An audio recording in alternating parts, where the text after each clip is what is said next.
everybody. Welcome to the stream. Tonight we're just going to do a general question and answer session because I've literally decided 5 minutes ago we were actually going to do this. I've got Andy as normal guest as usual. So Hello. basically we're just going to do a question and answer on anything paranormal you want to cover. So start throwing your questions and comments into the chat. I hope everybody had a nice Christmas and a happy New Year. I had a nice quiet one, thankfully. Sorry, Anne, if we blasted your ears out. But there's no subject for tonight because I've got a couple of videos I want to plan on getting done. So I ain't really put much thought into this tonight, sorry. But I thought we'd do one anyway. So we'll just do a general question and answer. So throw your questions into the chat. It can be anything. It doesn't have to just be about ghosts or the Fae. It can be anything paranormal. It can be aliens. It can be Bigfoot. It can be the Bermuda Triangle. Whatever you want to talk about, we'll actually discuss it tonight. So I think we best kick off with a question, Andy. Oh dear. Right, we were talking about the Seelie and the Unseelie court last week, We or were. the week Yeah. before, right? Have you learnt anything new? Because you said you hadn't really gone into it before. Because I've been looking it up over the last few days on where it originated from, and apparently the Seelie and the Unseelie courts were originate from Scotland. Apparently, I Right. thought it would have been an Irish thing, but apparently it's a Scottish.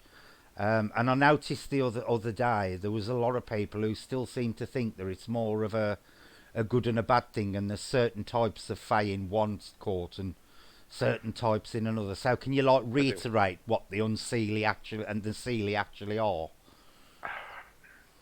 As far as I'm aware, they are a segregation of like purists and non-purists, if you know what I mean. So the unseelie are the Fae that will not have anything to do with humankind. You Right. know, Yeah. they're classed as darker, Mhm. but that's only because they've got a lot more stuff like goblins involved. You know, that what are classified as darker Fae. Yeah. Um, as far as I know, you'd never get a gnome in Unseelie because with them being earth elemental, Mhm. that they can't really do that. You Right. know, um, it's got its own, system with the queens and the kings, just like the normal one Yeah. has. But then you've got your Sealy, which will have to do with humans, but there's a grey area in between as well that we found.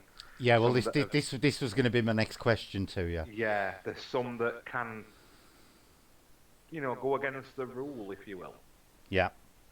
We have found that as well a little bit. Um, from there's a fair few different tales in folklore about it, what happened, but our kind, what we do, tend to believe it was due to a war that segregated them. Right.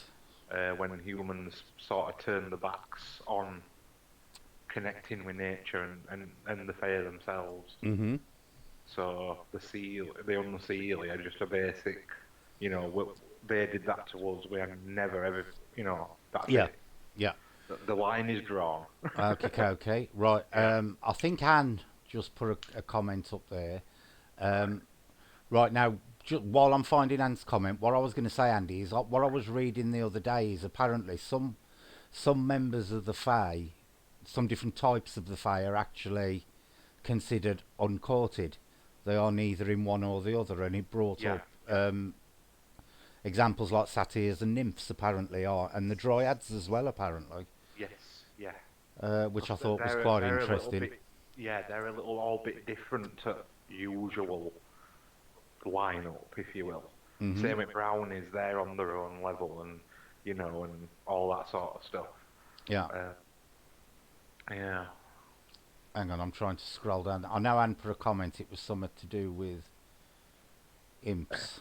Uh, right, Anne says, "Can someone elaborate on imps, please?" Andy, are imps classed as fae? Imps are a misconception, I think, Right. in regards to what we do. They would be the more, like, as our standpoint is the fae got demonized, Mm-hmm.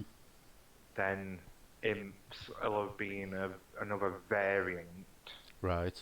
of the fae themselves, with Mm-hmm. them being small and, like a lot of, like the puka, for example, being small and horned, Yeah.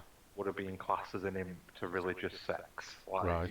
Yeah. yeah, yeah. I think it's that kind of thing in our respect. Mm-hmm.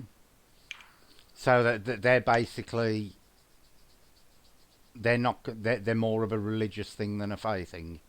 So Yes, they're more connected to the likes of demons yes. and that kind of stuff. Do you think they may have originated from a specific type of fae, Andy? Uh, more than likely, elves and pixies. Right. So, but where do you think? Because are they actually horned imps? I don't really know much about imps. Are they? Usually they are portrayed with little horns on. You can, for example, a good example is the brassware that they used to make for Cornish pixie stuff. Right. There is a line of imps as well, which have got little horns, and you can get a collection of them. You Right. know, So, Anne says, so imps are dark. So, would imps fall firmly in the unseelie court then? Or are they another one that could be split, or are they uncourted? like I say, I don't actually believe that they are a real thing. I think it's just misconceptions again. Right, okay. For example, we've had a photograph of an elf another team took, one Mm-hmm. that follows us around, Yeah, and 95% of comments, even though it were listed as a nature spirit, people were like, it's an imp, it's an imp, and yeah. we knew full well it were an elf. Right. So I think it's one of them kind of things. Okay, coke. Right, now, poltergeists are really popular at the moment. Do you believe that they could be Fae related? Could Oh, they be a certain type of Fae? yeah, yeah. I think there's two variants I'm looking into at minute regarding Right. poltergeist activity. I presume one of them would be an house brownie. Yeah, yeah. Oh, we can actually say three variants then, Right. if we class brownies in there, because obviously they do kick up a ruckus, you know. Yeah. Another one would be a certain gift of an entity. I'm going to call it a gift because it is. Mhm. And you're meant to learn to utilize them, but a lot of people obviously don't know what they're dealing with, and that's the main problem. Right. And another one is just bog standard fairy activity, around children, and because you're coming out of puberty and losing your innocence, Yeah. they tend to not like it. They kick up a bit of a stink around it all. Yeah. So yeah, that's how we consider it all. Right. Okay. Right. Now, the other day you put out a video. You premiered a video on the Yeah. four ones you're going to use in Yes. elemental encounters for Uh-huh. the what's it? Yeah. And I noticed that Becky actually activated the Earth Wand, even though she's fire. Do you think that will cause problems? Actually, Do you think it should have been activated by somebody who was Earth? actually, the Earth Wand hasn't been activated. Oh, right. What you saw was a 3-part clip of us all doing as Earth part. Oh, right, okay. Yeah. So the Earth is still untouched. We actually left that one at home, Oh, right, okay. waiting for his elusive Earth mail. So, what sort of things are you going to be using? And obviously, I don't want you to go into great detail, but Yeah. what sort of things have you got planned? Why were those ones actually made? Right, so them ones were actually made because right. Well, what we've done is we've looked at his full 3-year history of doing this. Okay. Noticed that his most prevalent nature spirit that we talk to are the elves. That's the most that we've got come out at Spirit Box, the most that we've like actually felt like that's elven activity around us. Um, and then obviously, as you know, me and Becky are big tree researchers. Mm-hmm. We're always out, finding new trees and whatever. Yeah. And we was having an interesting ones. It kind of all connected up that the elm trees are the elven trees. Right. Uh, they actually used to be called the elf tree or the elven friend. Yeah. And obviously with Dutch elm disease that wiped out majority of Europe, they're starting to make a little bit of a comeback. So in our eyes, they're quite special. It's a special tree. Mm-hmm.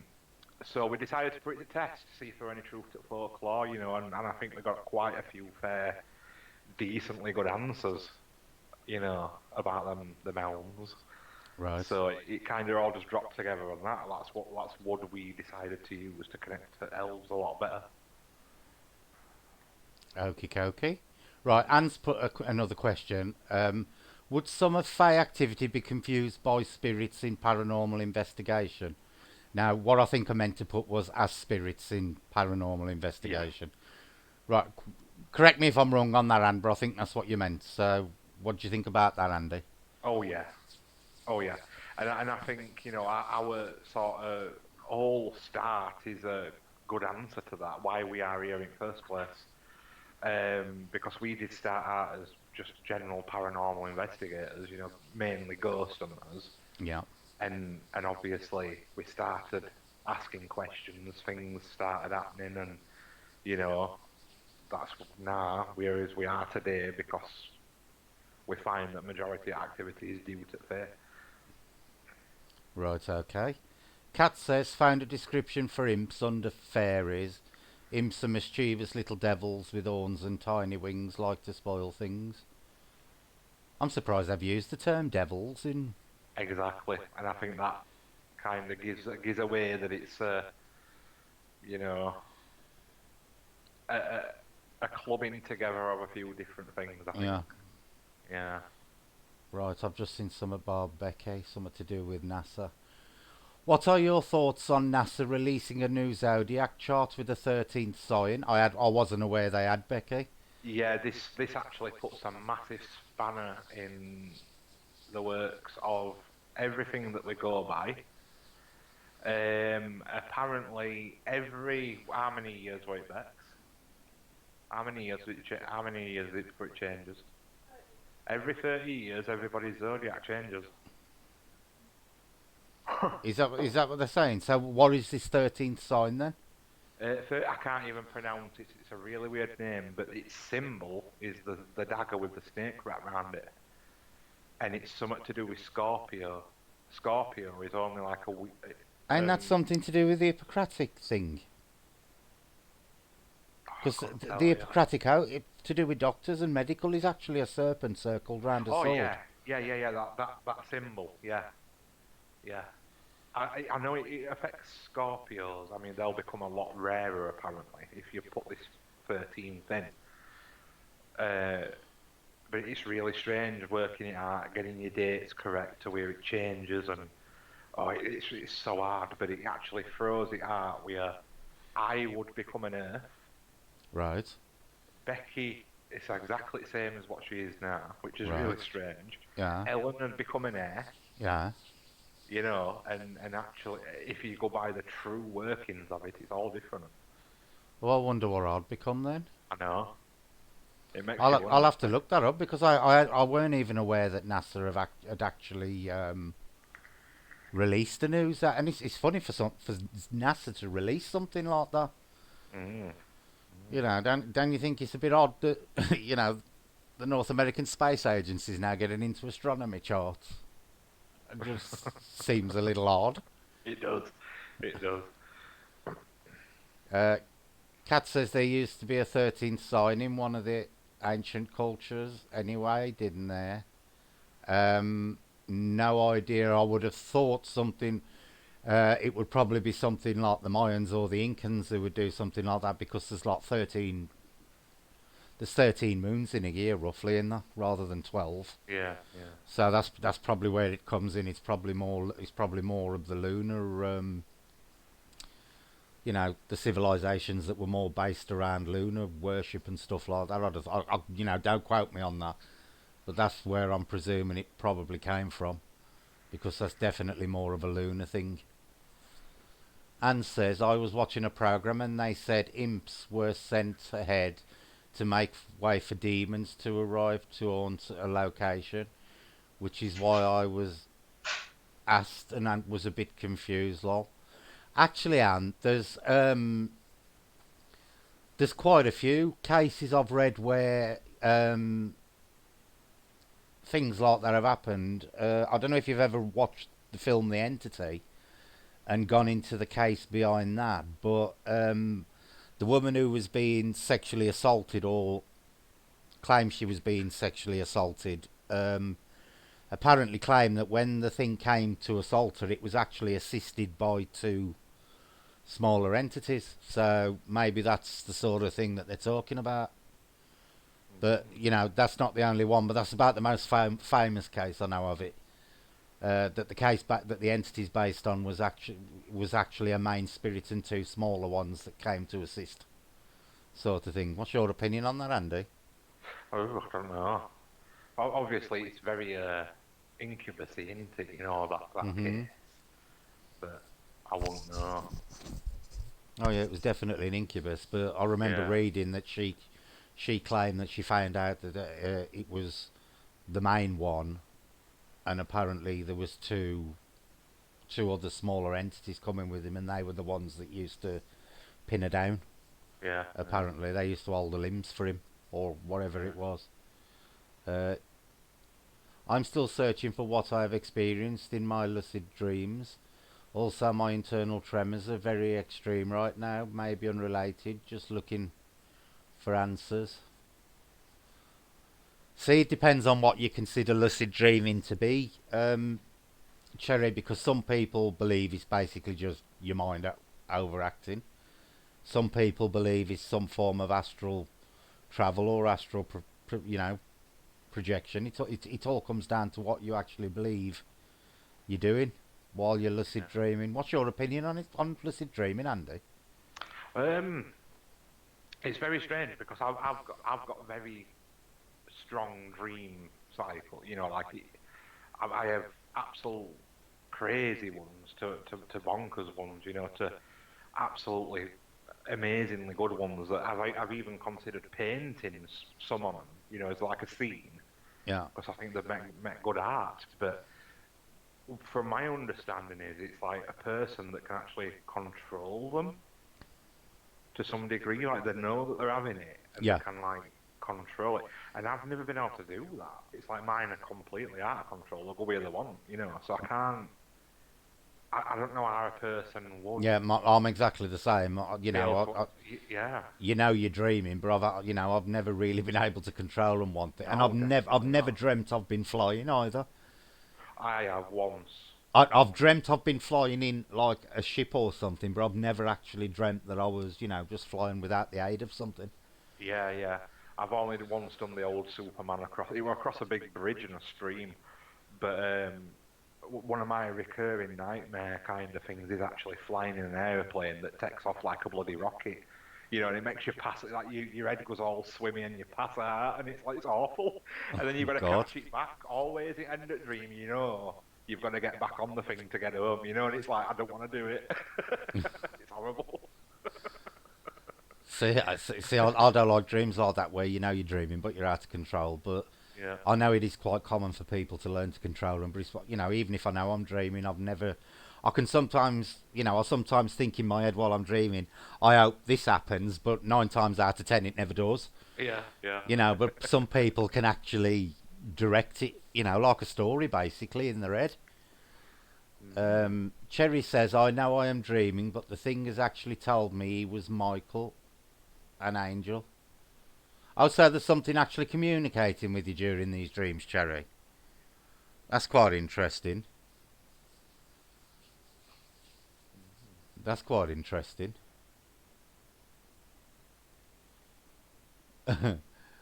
No problem, Sam. Sam's on at REM pods, but is on the phone. So is what's the Sam's at REM pods.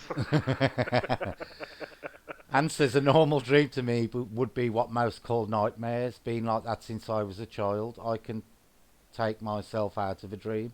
So what do you do, Anne?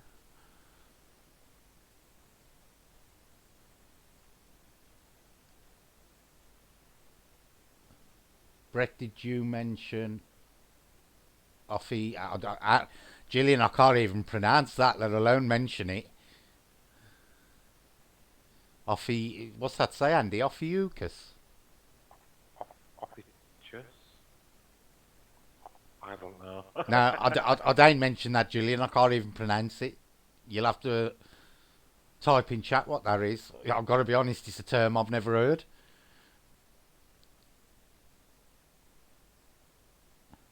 That's really interesting, Cherry, if you're actually getting dreams where there's something claiming that, to be communicating with you. And does this happen on a regular basis, Cherry?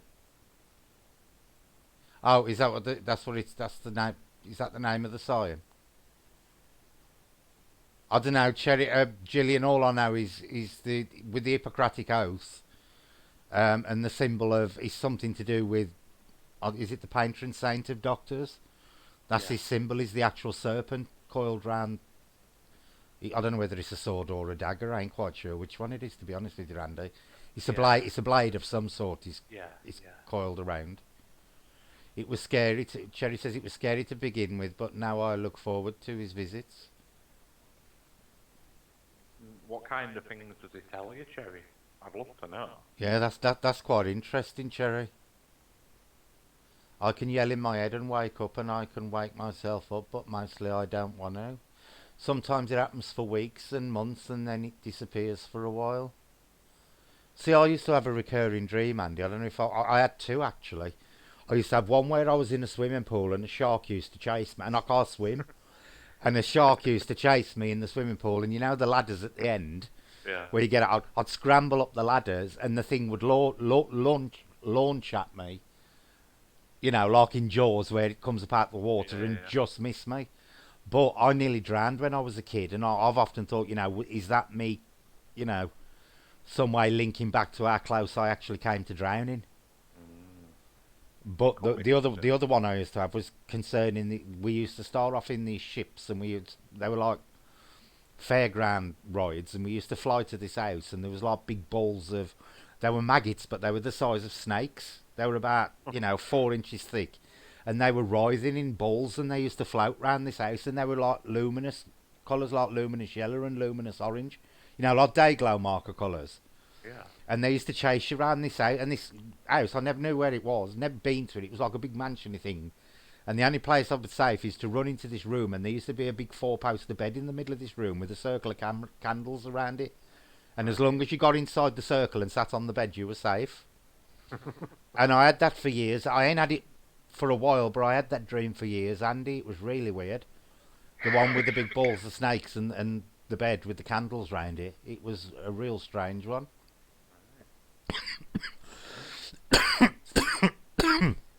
Right, come on, you're all into the paranormal. You should all have some questions you want to ask. I don't know how many of you know, but it's the Dyatlov anniversary coming up next month. So I'm planning on doing a video for that. We'll do a stream on Dyatlov and what happened there, and what the various explanations for what happened there are, because it's quite an interesting case, and there's a number of theories out there as to what actually happened to the 9 Ikers. They range from alien abduction, government conspiracy, Bigfoot, you name it. Everything is being blamed. Literally, Andy, literally. Yeah. There's about 4 or 5 different theories as to what actually went on, but how they disappeared and what happened to them in itself is a really interesting story. It's totally bizarre. Totally bizarre. Do you believe our loved ones who have passed visit us in our dreams? That's off Maureen. Maureen, I have lost, obviously, my grandparents. My 2 parents are still alive, but I've actually lost 2 brothers and a sister, and I can say, hand on heart, I cannot recall a single time where my relatives have come back to me in a dream. I do know of people who say that their relatives visit them on a regular basis. So, as far as I'm concerned, it's possible. But for me personally, I can honestly say that I have never ever dreamed of any of my relatives who've passed over. Andy? Um, Again, this is from my own personal beliefs on stuff, but I have had dreams about people that's passed, but I always put it down to that's just me dreaming a general dream about somebody who I used to know. I wouldn't say personally that anybody be visiting me in a dream. Yeah. Externally, I always just put it down to me just having a dream. They're in my subconscious, maybe in my thoughts that day, whatever. Well, that's my belief on that anyway. Yeah. Like I say, I do know people who claim that their relatives visit them on a regular basis. So, as far as I'm concerned, it's possible. But personally, I've never experienced it. So, have your relatives ever told you anything meaningful, Andy? Or What when friends or whoever's visited in your what dreams? in dream? Yeah. No. It's just been like, one of them bog standard weird dreams. You know Yeah. what I mean? Not no meaningful involved. To be honest with you, I can't actually. It's been months since I've had any decent dreams I can remember. And you get Really? them dreams that stick in your head. Oh yeah. I know I have dreams and I forgot about them, an hour or so after I've woken up, but I've had nothing significant for months. They're stuck in my head and I thought, I wonder what that means. Oh, my last one were absolutely bizarre. Go on then, do tell. So basically, right, there were me, Becky, and Kat were a part of it. She were in dream. And I will give me old goblin guru speech, like find out where there's going to be a sweet spot to try and call them in and stuff. And Kat found this moss, Mm. right, and she's parting this moss.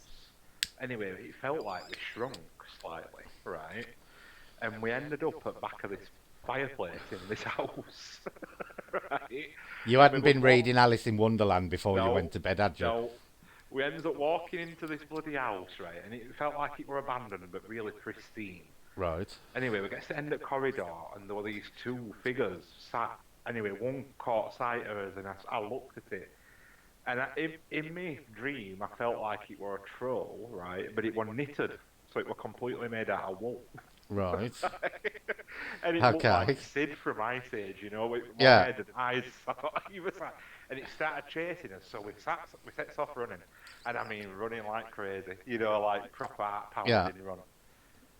And they were chasing us down, and I felt like they wanted all his valuables. Anyway, we runs out onto this open like dirt field, and there's all these circles in like layers, with soil raised up in circles. Yeah. And there were money coins in the middle on them all, and then placed all around edges. So I started scooping them up as I'm running, just getting handfuls on it, because it were all coins. So you're being chased by Sid from Ice Age, but you still grab the money on the way past? Yeah. Right, okay. Anyway, I stood still, and I turns round, and Becky were like, holding a t-shirt up with like this mountain of coins, and she were like, I goes, have you got all them?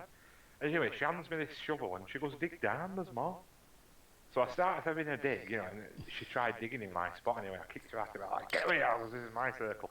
But they were like crystals, really big. They were like 3 massive pieces of citrine, Yeah. and all these coins and all. And then it camera. My eyes panned away from area showing this muck field with all these circles with thousands on them, all with like coins and stuff. That was one weird dream. Yeah.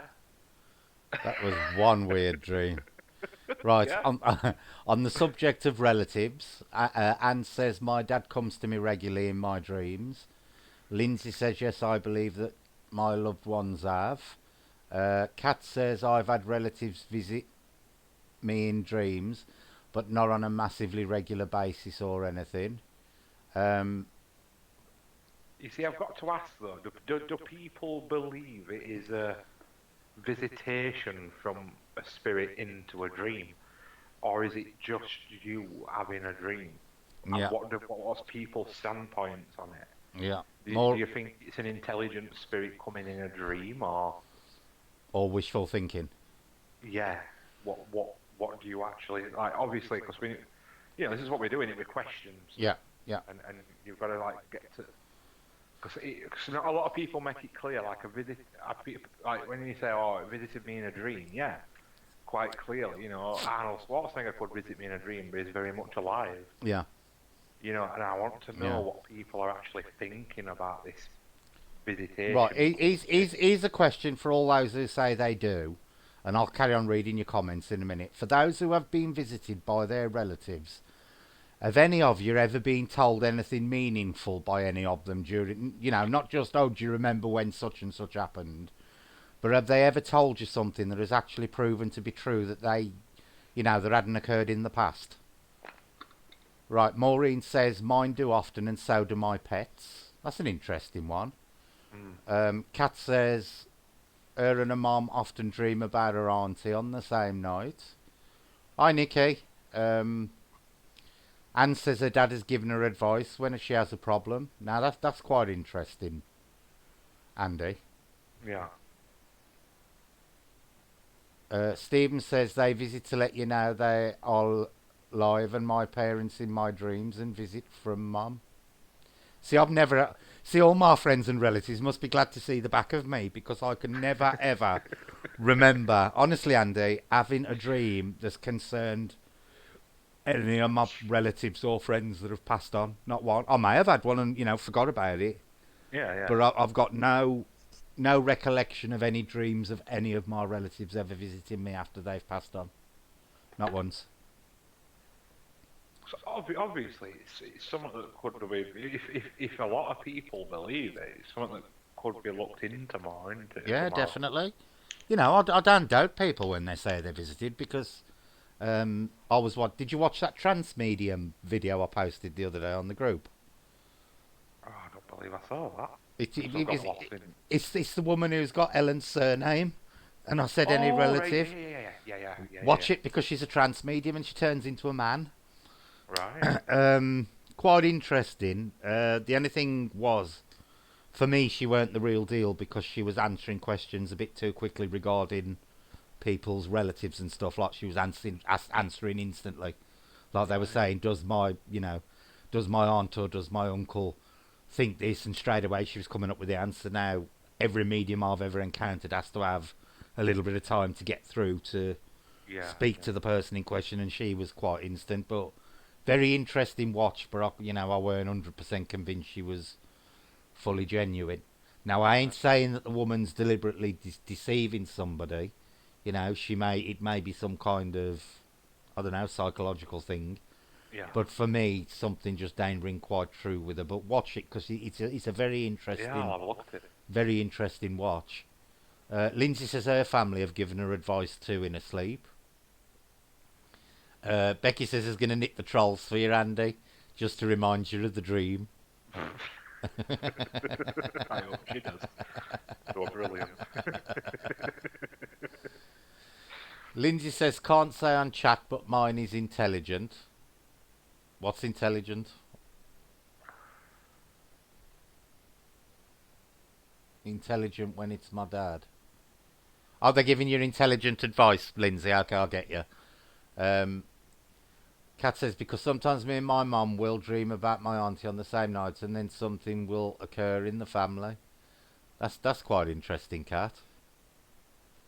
Lindsay says yes, something was going off in my life, and they showed me in a dream, and it happened. See now, is that them actually showing you a dream, or is it that you've got the ability of precognition and it's something you've done yourself and created? Either way, it's paranormal. Well, yeah. Yeah. But when you've got things that they're showing you things that later happen, you've then got to start asking, what the hell's going on here? Because you can't just put that down to imagination or wishful thinking. One way or another, there's some kind of precognience going on there, no matter how you look at it, whether it's coming from you or something external. So yeah, see, for me, that is the thing that makes me think, it does occur when people are saying, my family's visited me and they told me such and such, and then a few days later it's happened. Then you've got to start thinking, well, there's got to be something to it, and especially if they tell people before the event actually happens, that just strengthens the case even more. You know, they go up and say to somebody, "Oh, I had a really weird dream last night. Blah blah came and visited me and said blah blah was going to happen," and then a few days later it happens. They've then got witnesses to corroborate it as well. Yeah. You know, so one way or another, you know, you've got to look into it from a paranormal perspective because there's precognizance going on there. You know, either internal or external. So Yeah, definitely. definitely. Um, and sorry. Right, Nikki says my dreams of my loved ones is always not very nice. See, now there's another thing, Nikki. To me, that is somewhere else that makes it convincing. Because you know, I think if it was a dream you were inventing yourself, you know, you'd make it all nice and pleasant, wouldn't you? Why would you want to, make If up? you had control, yeah. Yeah, but even your subconscious, why would it associate your family? I know some people have bad families, got one myself, but even then, I think your subconscious wouldn't use them in a negative way like that. They'd find other imagery to use rather than your family, and that makes me wonder, is it something coming external? Stephen said, I see my parents, but I can't hear what I'm being told.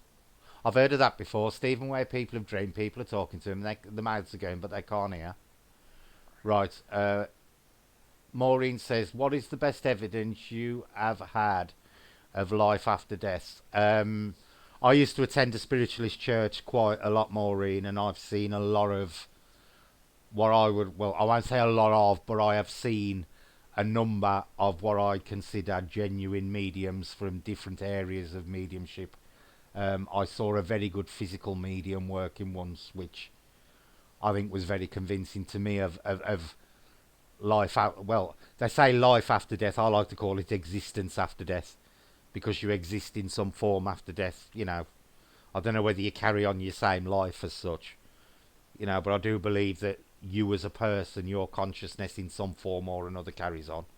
Um, the poltergeist I experienced as a kid, I don't class that as evidence as life after death because if you go into poltergeists, a lot of it, a lot of the evidence points to it was probably me generating it rather than a spirit doing it. But it did manifest at one point, so one way or the other something happened. But that case I don't. But things I've seen at the spiritualist church with various mediums convince me that your conscious in some way or another does continue on after death. Andy? Uh, oh, that's a tough question for me. All I can go to for that one, because that's not something we do at Yeah, all. I know you're gonna have a different opinion on this.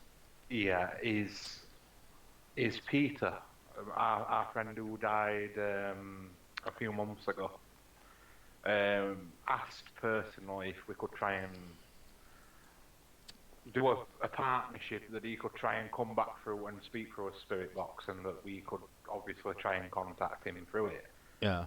Specific sessions, and over a period 1 month, we did 3 separate spirit box sessions, and his name come through quite a lot. His keyword that he gave us come through quite a lot, but Yeah. there's a strange twist to that tale, Yeah, which I know about. Yeah. Which does suggest that he sort of found his purpose why he were here, and he got given a gift of something, Do And then do you think as people get closer to death, Andy, that this is revealed to them? Do you think they get some sort of knowledge? Because there's a lot of times when you speak to people and they say, "Oh, I've been sitting with my relative. They were very ill, and we knew they were going to go, and they've started talking about this, that, or the other, and it's a lot of the times it's proved to be quite insightful." So I'm wondering, is it because they're that close to passing on that they're nearer to the next realm that maybe there's a two-way thing going on at that point? That maybe we're connected to that side before we actually die, when we're very close to it. Maybe so. Maybe so. Cherry's put, I have, but I just assume it was me dreaming because I miss them. Well, you could say that, Cherry, but if they've been giving you, if they've been telling you things that haven't yet happened and then have later proven to have occurred, you've then got to question, there's some kind of precognition there. There's something paranormal going on. Whether it's from you yourself, whether you've got the ability, and it's just your mind's way of passing that information on to you, or is it something external doing it? But either way, and any form of predicting the future is precognition and it's paranormal. You can't really put that down just to wishful thinking if you're predicting the future. Hang on, let me go back up because this chat scrolls down. Lindsay says, mine only come to me in my dreams to prepare me. That's quite interesting, Lindsay. Anne says she likes her. I don't dislike her, Anne. And I don't get the impression she's deliberately deceiving people, but from experiences I've had in the past, watching that woman, she was just a little bit too quick with the responses for what I've seen off most mediums I've encountered in my life. So, but like I say, it's always open to interpretation, the paranormal, and especially with things like mediums and the afterlife. And if you believe it, you believe it, and I can't say she's any more wrong than you can say she's any more right. That you've got to put down to personal faith. But for me, I don't. To be honest with you, the woman gave out some really good advice, but whether she's getting it from the spirit world or not, I ain't 100% convinced, but I can't say with 100% certainty that she ain't either. So, it is open to personal interpretation, that one. But I did enjoy the video. I really did. You should watch it, Andy, because, Yeah, I'll have a look at it. It's extremely interesting, some of the stuff the woman comes out with. Cherry says, my son, when he was younger, would see his uncle, his brother, but not while asleep. He and my brother had the same disability. He talked with him often, and I could listen to my son outside of his room. See, Cherry, I used to have that with my son. When he was little, he used to talk about his nanny. Now, his grandmother's still alive, but as he got older and we were going through a family album the one day, he actually pointed out the woman who he was talking about, which was actually his mother's nan and his great-grandmother. And she was actually alive and living in the house with him when he was born. She died when he was 20 weeks old. And he actually identified her from a photograph when he was about 4 or 5. And he said that, that's my nanny who used to come and he most nights, you'd hear him yabbering, and he'd tell us the next morning that his nanny used to sit on the bed and talk to him. He'd often say that. I do think kids are a lot more open to stuff like that, because I think, as you get older, I think you develop mental barriers to things, for your own sanity more than anything else. Whereas, kids are a lot more accepting. And I think this is why kids tend to see the fae a lot easier and stuff like that. Because those mental barriers that we build around ourselves ain't there yet. What do you think about that, Andy? Oh yeah, I agree completely. I do think we put up barricades that, and I don't think we do it deliberately. I think it's just all part of the process of growing up, and I think the people who learn to dismantle them are the ones who tend to develop abilities. And I was just going to say, and that's our part. Yeah. Learning to break them down. Yeah, but I'm one of these people who believe that everybody is capable of some form of psychic ability. Mm-hmm. And I think we've just, because we live in such a material world now, we're conditioned from a very early age that, seeing is believing type thing, and if it ain't solid and in front of you, it ain't real. And I think it's that kind of conditioning that builds these barriers. That's just a personal belief of mine, but I do think anybody can develop psychic talents. It's just learning to get these barriers down that you've got there, and you may not even be aware of them.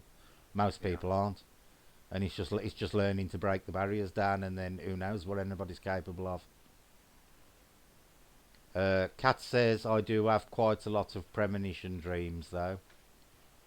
See, I don't think I've ever had a premonition dream, but I do have the thing sometimes where I'll think of somebody, Andy, who I may not have seen for years, and then like within 24 hours, I see something about them, either somewhere on Facebook Yeah, yeah. or I get a message or whatever. Not that used to happen, not so much lately, but that used to happen quite a lot with me. And Right. and things like I'd know when the phone was about to ring and stuff like that.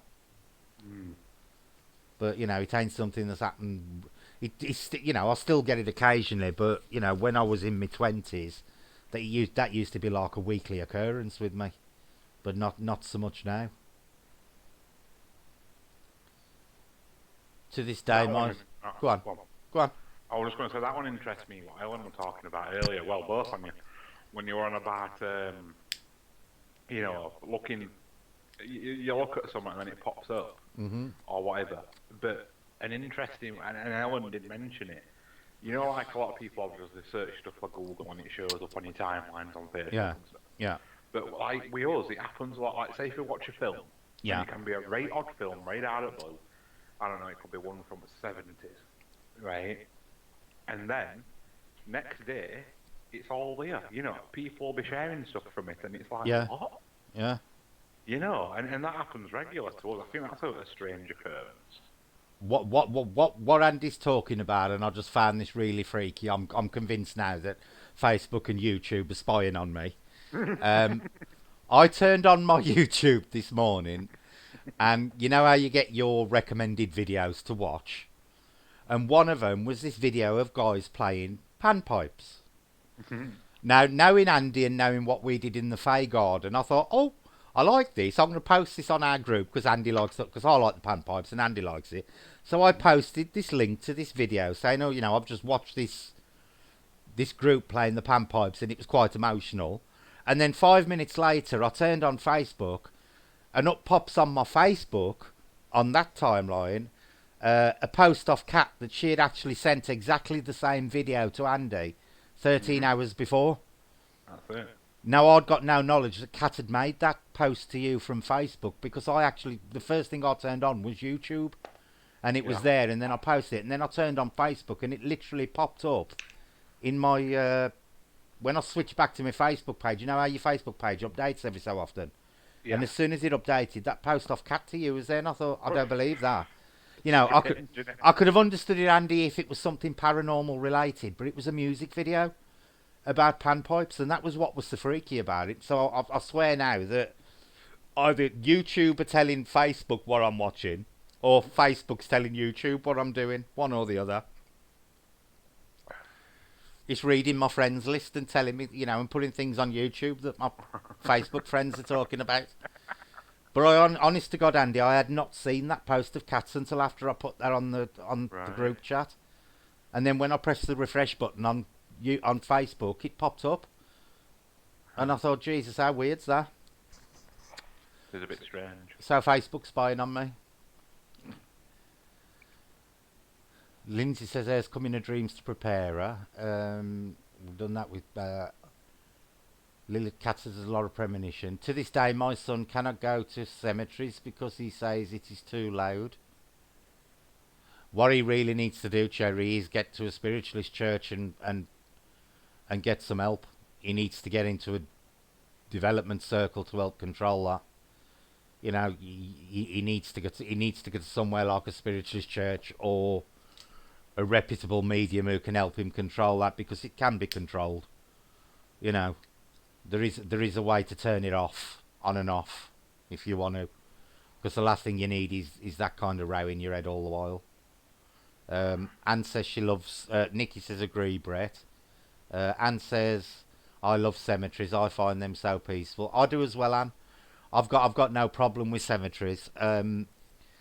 Because I don't believe the dead hang around there. I believe you can go to a cemetery and get contact with people who've passed on, because there's a link to their grave. Obviously, the physical remains are there, but I don't believe that you've got. I personally don't believe you've got to go to any specific place to get contact. I believe if I wanted to talk to the apparent black monk from East Drive, which I don't believe in, I don't believe I've got to go to East Drive to communicate with that entity. If he is a spirit, he can actually go wherever he wants to. That's my belief system. You know, I don't have to specifically go to the location, but for me, it's just nice to go to locations for the actual atmosphere of the place. But personally, I don't believe you've got to be in the actual location to communicate with the spirit. Do you think that's the same with the Fae, Andy? Yeah. Where we kind of suss that out is that you can meet one Mm-hmm. in a location that Yeah. you won't necessarily meet, anyway, because Yeah. like there's that many on them. Yeah. But once you've met one, Yeah. they do something and they can find you right easy, Yeah. and they can just pop up in a location 50, 100 mile away in Yeah. an instant, Yeah. just to come and say hello. You know what I mean? It's really Yeah. strange. Yeah. Well, there's hundreds and hundreds of document cases where people have had their loved ones visit them at the point of death. You know, and they may be in bed in Oxford, and the relatives in Los Angeles or something. You know, so I don't believe you've got to be at the actual site of a spirit's thing. But like with the face, like anything else, you could meet somebody in the street and become friends with them. Yeah. You know, it's that kind of thing. I don't believe you've got to go back to that same spot every time to communicate with them, unless they're actually something that's tied to a specific thing. But even then, I believe that they could travel to you if they needed to, Yeah. because it's all energy as far as I'm concerned. I don't think they're tied by any kind of physical restraint whatsoever. Anything that you contact, and let's be honest, we don't know 100% what we're talking to. We can only go on what they tell us they are. I was talking to Becky about some theories last night with it, a similar sort of thing. Hmm. And if they can just pop up anywhere, that suggests, because we always said, don't we, time is something that evolves around our physicality. Yeah. So, in theory, if they're energy-based stuff, that they could pop up in us past Yeah. and change a past experience that you would now remember. And it's like something I was theorising last night with Becky, and she was like, "Oh God, what are you gonna get? What are you gonna do?" I don't know. It could be an experiment to try. You know. See, this ties in with why I always say that I believe that there's certain situations and certain people that you are destined to encounter in life or experience, and I wonder, if that's the case, can it be something like that where something is moving back in time to manipulate the situation to make that happen? That could be one of the explanations to it. But I do believe there are people and experiences you're destined to have in life, and no matter what you do, you will encounter them, and you encounter them at the time in your life when you need to encounter them. Yeah. But again, that's just my personal belief. Lindsay's put, I dream things before they happen.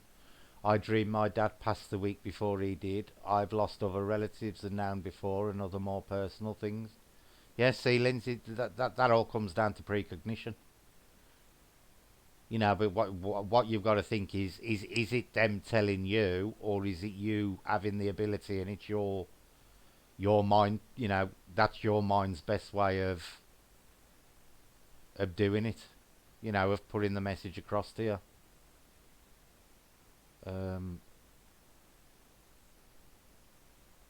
It's alright. Maureen's gone mad with the bloody what's it.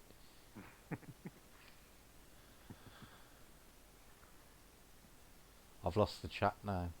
Oh yeah. Maureen's put, have they come true, Lily? Nikki put, you have a gift, I'd say, Lindsay. Yeah, it sounds to me, Lindsay, that it's an ability that's coming from you rather than from your dreams. I think it sounds to me like your dreams are just your subconscious way of getting the message across. Lindsay's put, I don't think so, Nikki. I just think it prepares me, as it's only ever to do with me and mine. Kat says, I've got some really good photographic evidence and have seen several shadow figures now, and not just a shadow on the wall either. Sorry, should say not just a shadow on the wall. Maureen says, how old is your son, Cherry? Anne says, very true, Brett. Cherry says, Lindsay, I've always called that my four loaming just a word I came up with for lack of what to call it. it is a terrible feeling that I can't explain. Then a death usually happens soon after. It's called precognition, Jerry. Is the big word for it. Um, Lindsay, there are a few people I've talked to. They have a gut feeling, then a dream, then it happens. See, I've always said I'm intuitive, but I've always put it down to intuition rather than anything psychic. I always tell people I'm as psychic as a soggy cardboard box. And I genuinely do believe that, Andy. I just believe I'm really good with intuition. Mm. Let's scroll down a bit further. And spirit dismantled mine, lol. How much I fought it. I finally had to give in. Stephen, I know when my mother is visiting, freezing cold air and the smell of a perfume, and I'm sure I've got a ghost cat. It's amazing how many people see ghost cats. It seems to be one of the most, more so than dogs normally. Cherry says Lindsay hates it, he wants it to stop. He definitely doesn't want it to develop. Now, he doesn't have to develop it, Cherry, but if he goes to a development circle, they will be able to teach him how to control it. He's got to develop it to the point where he can control it. A development circle doesn't mean he's going to boost it. It will teach him how to turn it off if he wants to. But he's got to develop the skill to reach that point. Cat, I agree, Brett. We all have the ability. Society tells us that paranormal isn't real, so we shouldn't. Oh, this chat's doing my head in tonight. So we shouldn't believe. Yeah, I do believe that, Cat. Same happens to me, Andy. It's very weird. Lindsay, cherry meditation might help him change his focus, learn to clear his mind. If he starts clearing his mind, Lindsay, he'll probably find it'll make it worse. He'll actually channel a lot stronger. That was what I was taught at the development circle. But he really does need to speak to somebody, Cherry, who can help him develop to the point where he can actually switch it off. And it is possible. It's called algorithms, lol. Yeah, but, you'd put it on Facebook and I got it on YouTube. That was what was weird about it, Cat. It was before I'd even gone onto Facebook. I'd watched it, then I'd put it on Facebook, and then I noticed it was there in my WhatsApp as I scrolled down. Same happens to me, Andy. It's very weird. Cherry meditation might help with how I call that. I may suggest that to him, Lindsay. Sam's put, I can still figure out that someone is about to ring the door. I used to be at the door before a friend turned up. I don't do it now because I fell out with that friend, but got a few seconds warning. You'd obviously got some kind of connection with them, Sam. Catspur or just a development circle. Becky, if you start getting knitting videos pop up as suggestions, then that will be my fault being watching Sam. If I start getting knitting patterns, I'm going to strangle you, Becky.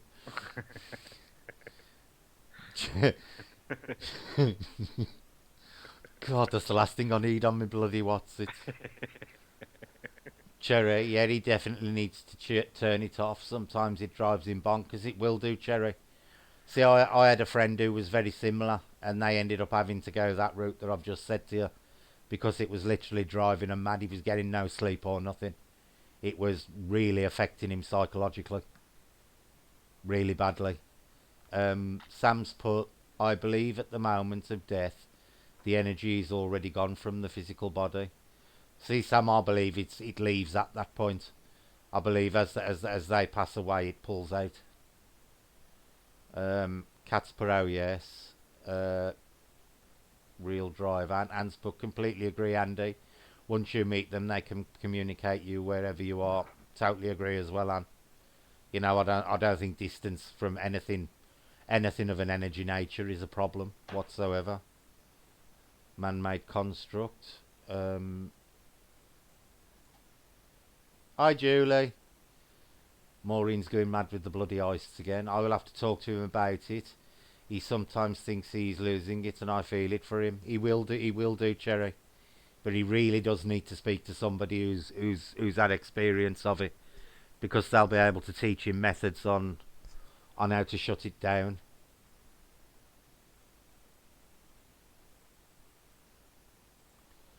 Right, that one can go.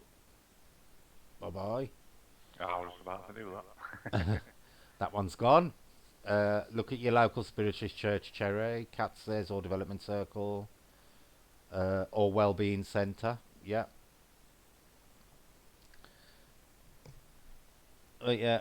Like I say, any hassle in the chat mods, just don't argue with them, don't comment with them. Thank them for the view. Thank you for the view, Jug, and then just block them, because all they do is assist in the. Yeah, it's brilliant. It's brilliant, Cat, because all they really do is help boost the video view count up. So thank you very much, and bye bye. Anybody else got any paranormal questions they want to ask, or is there anything you want to talk about, Andy? So I can quickly run to the loo. Get your thing off. Right. Okay. I'll see what questions come in. Okay, coke. Alexa, turn on bathroom light. Oh dear. Fantastic trolls tonight, Cat. Yeah, you're right. So has anybody got any questions for me while Brett's doing his business?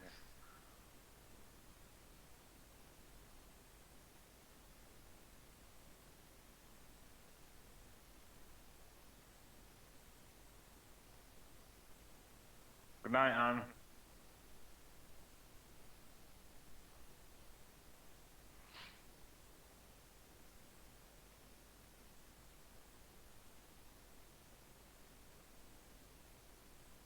Anybody? Question? So I can talk?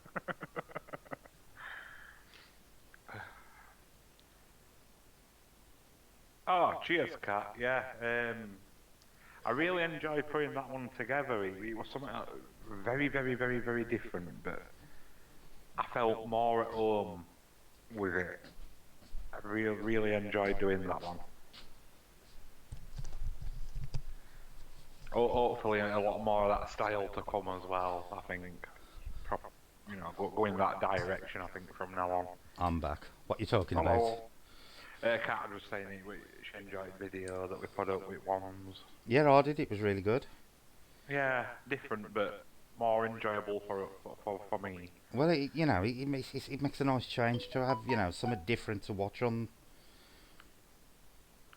the community, rather than just ghosts all the while, because for me, a lot of people mix up paranormal with just ghost hunting, and it's not. The paranormal's a massive field, and that's one of the things I'm planning on doing on the channel over the next 12 months, is actually branching out from just doing ghost stuff into doing more alien stuff and Bigfoot stuff, and all that kind of things. Because I want to. You should receive donation to each of you. Oh, thank you, Deb. Oh, thanks. Thank you very much. You're a diamond. You are. What have I missed, Andy? Not much. Just Anne saying good night, shit to get off, and that was about it. I was waiting for some questions, but nobody wanted to ask any. Hi, Jackie. Give me a second. I don't know how many of you knew, but Andy built me a spirit box the other week, and I finally got round to decorating it. So if you give me a second, I will actually put up the picture of it.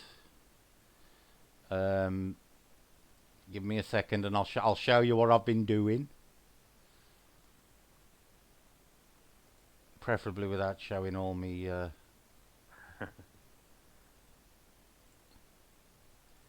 I'm really proud of this spirit box, Andy. Yeah. Yeah, but the picture's gone too big. Hang on, I'm gonna have to.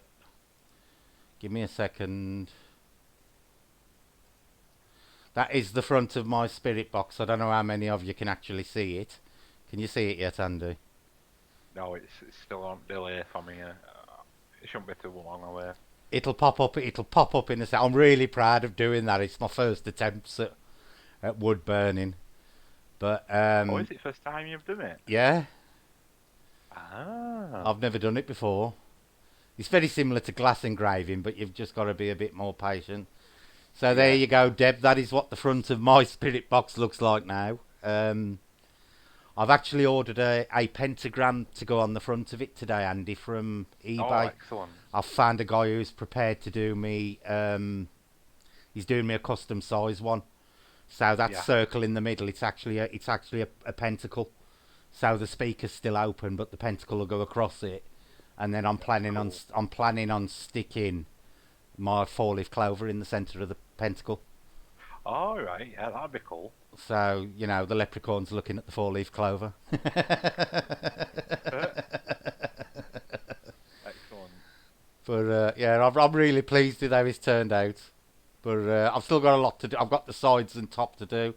Andy don't know yet, so I'll tell him now. But I did promise him, because he'd worked on the thing, I wanted something connected to Andy on there. So I'm hopefully going to put a wood burning of either the Goblin King on there or something to do with.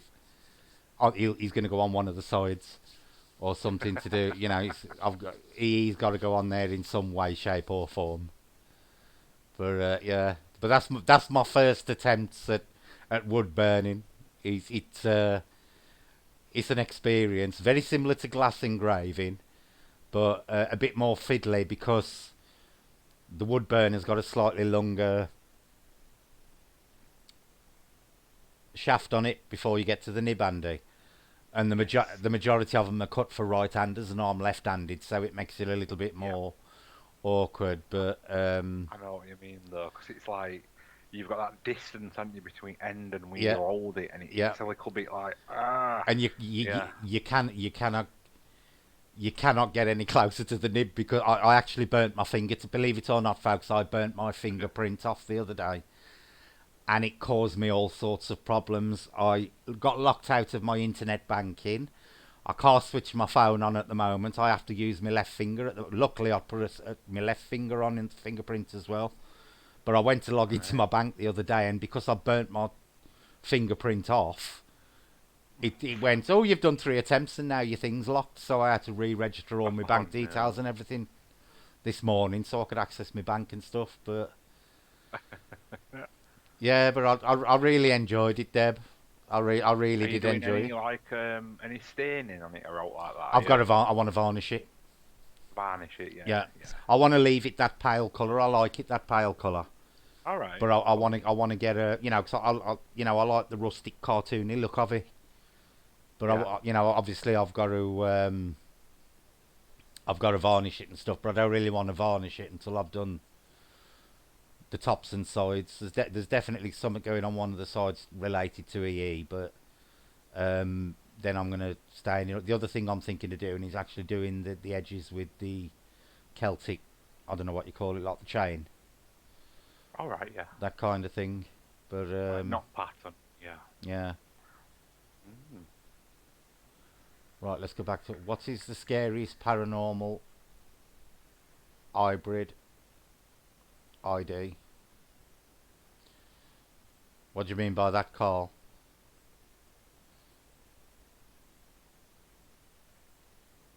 See, because I understand ideas like the subconscious, the inner mind. So I don't quite understand what the right, Cherry. A spirit box is basically it's a glorified radio.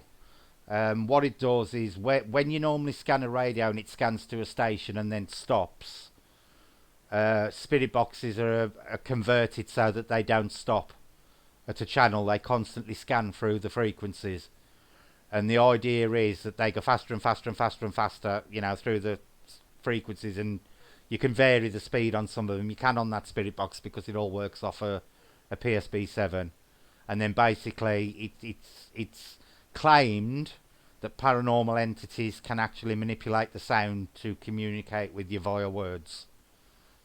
So it's similar to a telephone, but not quite the same thing. It's not a telephone to the dead, but it does actually allow you to communicate via audio with paranormal entities. And I will say not just the dead, because Andy's got tons of proof where the Fae have actually communicated through them as well.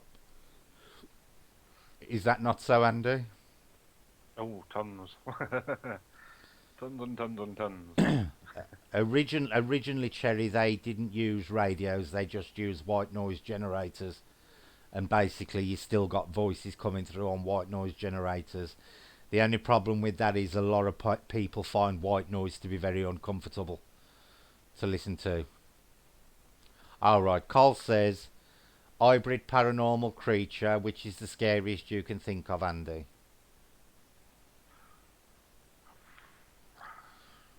See, now an hybrid would have to be a combination of two. Yeah, well, that's what I was thinking. See, for me, it would be a Kelpie redcap. Oh, can you imagine? Can you imagine?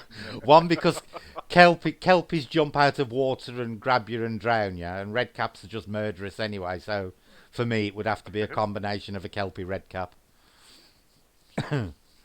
Andy?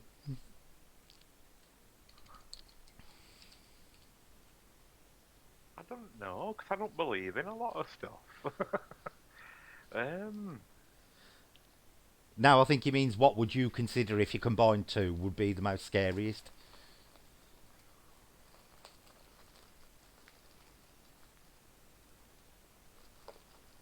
I'm not scared of old people or worse than old else in paranormal. I don't know. I really don't know. I really, really don't know.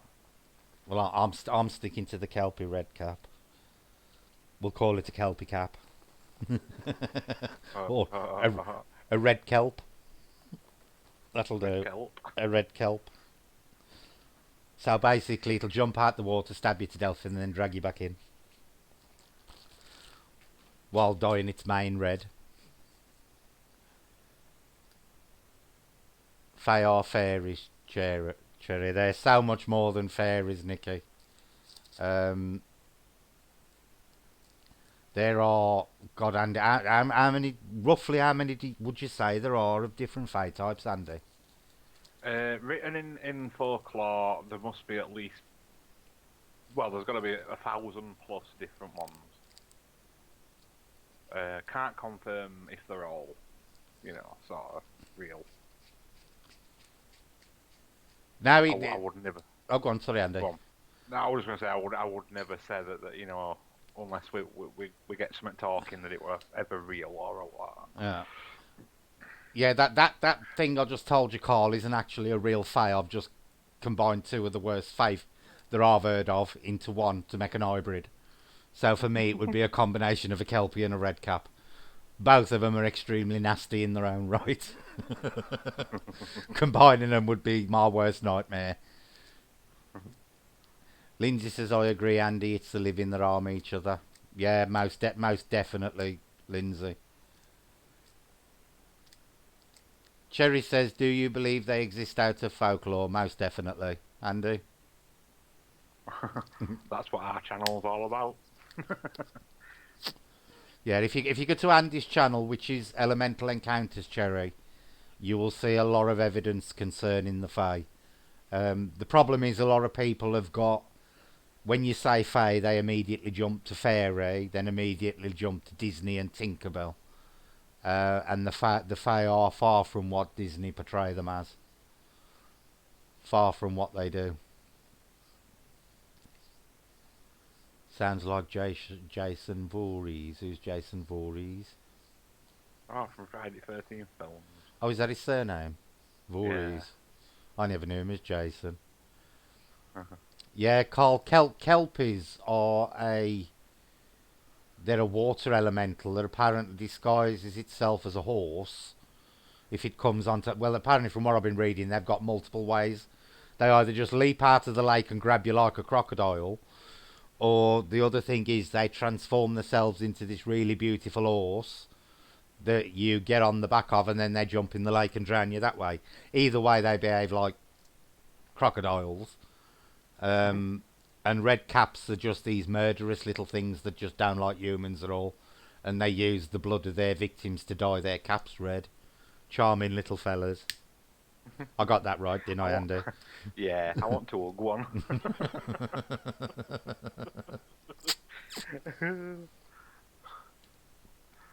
Miss Q said I pictured the dog. There was an island near Australia. They found tiny people, not from mutation.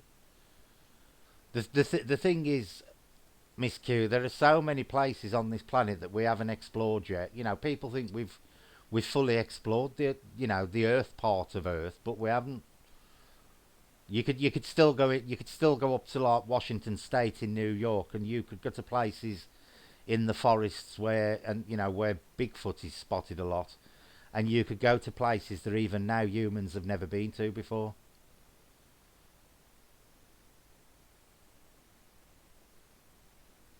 Genuine race of dwarves. Miss Q's put yes. Cherry's put I meant all the different ones. Lily, sorry, I don't know a lot about any of this, so I ask a lot of questions. Ask away, Cherry. That's the whole idea. You know, the more people, the more you ask, the more you'll learn. That's it. And Andy can talk about the Fae all night long. Don't worry about that. He'll happily answer all your questions. Sam says if we come across people in locations damaging places instead of poltergeist activity, I call it gobshite activity. Nice one, Sam. Lindsay push yes, agree, Sam. Cats put down apologise, Cherry. I didn't read your question properly, lol. Carl says, if Cujo was We can chasing you we and can the only answer this because I own Cujo. well, if it was Cujo, he'd just probably sit on him and drool, wouldn't he, Andy? He would. No, Carl, I have actually got a Saint Bernard called Cujo. Yes, he has. The king of drool. He's gorgeous.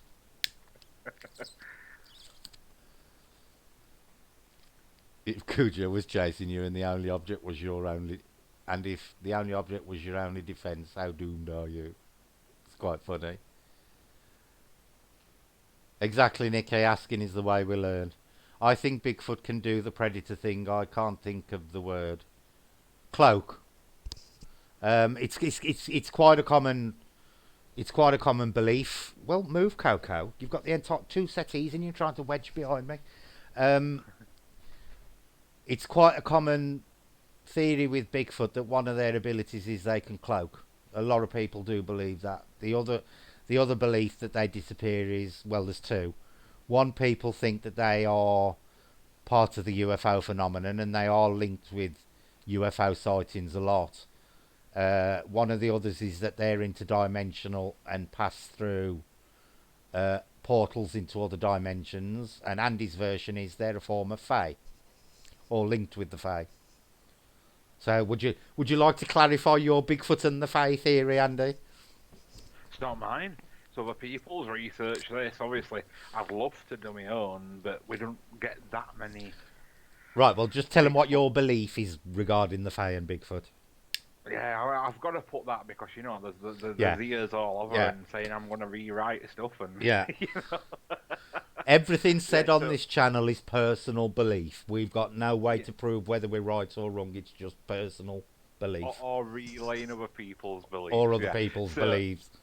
so basically, what I've read is that Bigfoot are apparently guards of underground treasures. Okay. Right. So we're talking like the Earth crystal, Mhm. quartz, stuff like that. Yeah. Semi-precious stones and stuff. That's logical thing I can, because if they're putting underground hoards of treasures, that's the only thing I can come up with. And because like a lot of them are found around mountains and stuff, and that's where a lot of these things are dug from. Yeah. It kind of makes sense. Mhm. And apparently they are well sort of connected to gnome elemental. Bigfoot itself. Yes. See, there's Yeah, they use. the other theory is the alien one, where people believe they're either the aliens themselves, or that they're here because we're a big science project to the aliens, and Bigfoot are like our observers, and that's why they keep themselves out of sight, sort of thing. But for me, I just wonder why would they, if they want to observe humans, why are they dropping in the middle of national forests where very few people go? Exactly. You It don't know, make sense. no, they're not actually observing people in their, um, natural environments as such, are we? That's the best thing to do, Jackie. Just listen, take it in, and then decide for yourself what you believe is true and what you believe it ain't. If people come on here and say they don't believe in the faith, that's fair enough. I ain't gonna shout at anybody or block them for it. As long as that they're respectful about what they believe and don't believe. People can believe what they want on here or not believe what they want. Right, Sam says she's got to go back to her house of weird stuff, so we'll be back on in a bit. Okay, Sam. Maureen says, Andy, are the Uh-huh. Fae alive or in spirit? They are alive, but on a different frequency to us, which would make them look more like spirit to us. So basically, they're like interdimensional, Maureen. They can pop in and out of dimensions. Mm-hmm. Miss Q, I have watched a video at the slowest rate of play speed and can see them move. They do all of the above. Yep, definitely. Nikki, me too, Jackie. It really opened my mind and made me more respectful of my surroundings, like not littering, things like that. Yeah, this is one of the things, Nikki, that I've changed a lot over the last few months. When we go out on investigations now, we like put the nubs in our pockets rather than chucking them on the ground and stuff like that. It does make you, apart from Kat, who still chucks them on the floor, but Oh, she does. you Next know, time she does it, I'm gonna give her a smack up back at head. it does make you more respectful of things like that. That was interesting that I've just read. Hang on, let me go back up to the comments that Miss Q just put. Um, Bigfoot morphs into birds too. I can honestly say, Miss Q, I've never heard that before. I shall have to look that one up because I got to be honest. That is one I have never heard of before. Have you heard of Bigfoot morphing into birds, Andy? I hadn't know. Never heard that one. I'll have to do some research on that, Miss Q, because I've got to be honest. That is one theory I've never heard of. So I'll definitely look into that. Nikki says, "Me too, Jackie. It's really out my." I've just read that bit. Looking glass kind of stuff. Do you think Lewis Carroll was um, a researcher into the Fae, Andy? Because I genuinely believe Tolkien was. I genuinely believe Tolkien was quite knowledgeable on Fae and folklore. Yeah. As far as I know, there's been a lot of high-profile people that's been involved in this secret fairy investigation society. Yeah. There's quite a fair few names that's like a bit like, oh, right. And they haven't released everybody, who's been a part of it, because it's been going since 1924, I believe. Which, it's quite a Yeah. long time. It is a long time. It is a long time. Carl says, Hey, go on. just wait a minute. Cat's put, excuse me, you cleared up all the crap from the stone circle.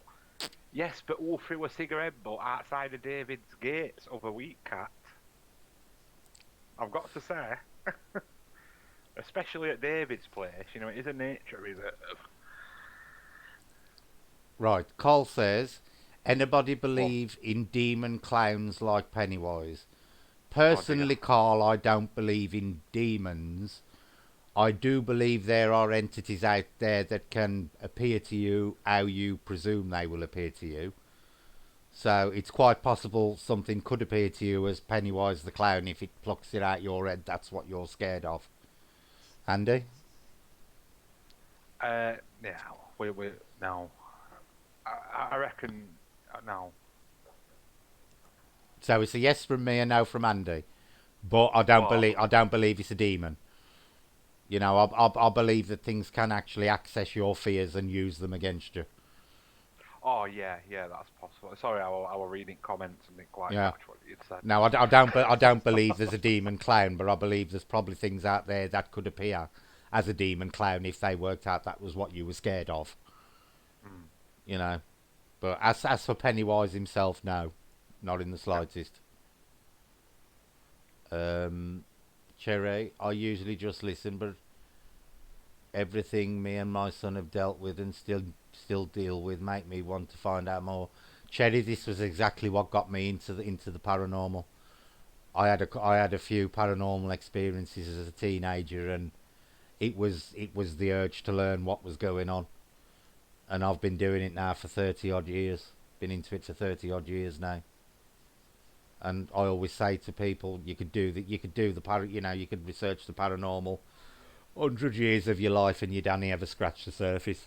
Nobody's ever gonna become an expert in the paranormal because there's just so much out there and so many different theories to to the paranormal itself. And like I say, a lot of people on YouTube tend to just associate the paranormal with ghosts, and that in itself is a massive subject.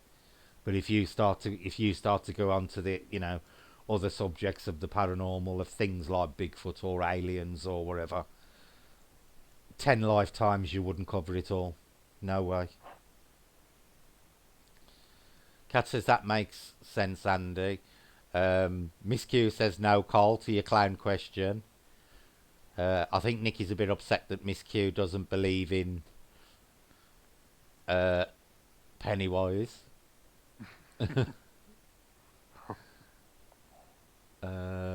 Right. Why not? Miss Q. That was Cole. What is the purpose for all of these entities? I honestly believe, Miss Q, and then I'm going to ask Andy's opinion on it. I believe some of them are just naturally existing things like we are, but I do believe there is also a way to create things if there's enough belief. So I think, the more belief there is in something, the more chance there is of it being spotted. And this is with things like familiars and stuff like that. You can create a familiar if you want to, various types of familiars, all based around your beliefs and doing certain things. And the Philip experiments were a good example of that as well, where they actually created a paranormal entity based solely on an invention and a belief system. So, I do believe that, it's possible for extra things to be out there that have come into being through us manipulating energy but not realising we've been doing it, or realising we've been doing it. Andy? That's a deep philosophical one, that one. It is, isn't it? Yeah, very much so. What question again? Just remind me. Why is there so many entities out there?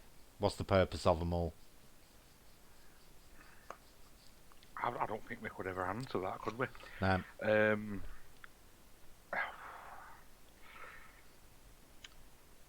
Like if you're going down route of what you obviously again personal belief of what's real and what's not. Yeah.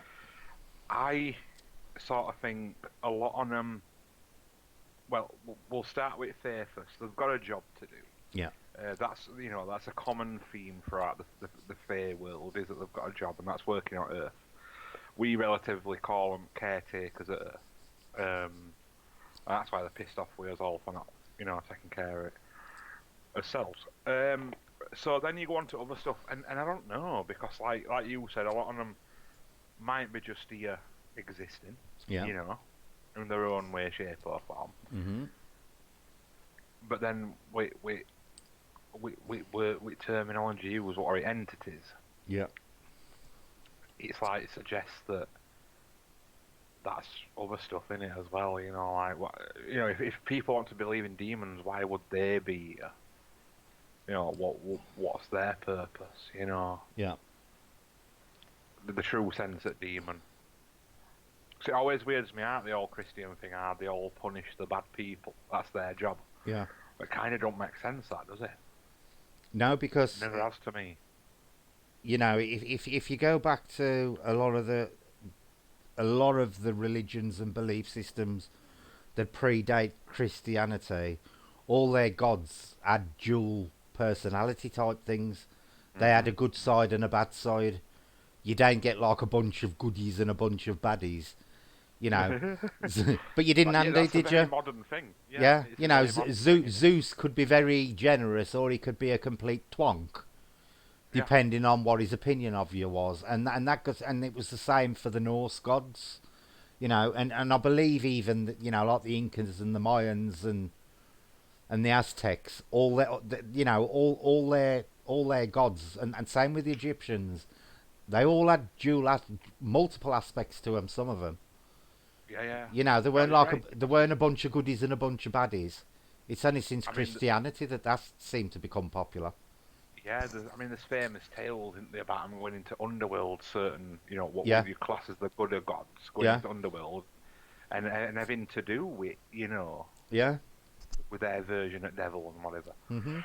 And like actual love stories between certain ones and there, and there's also, yeah, but agree, they had a perfect balance of light and dark in them.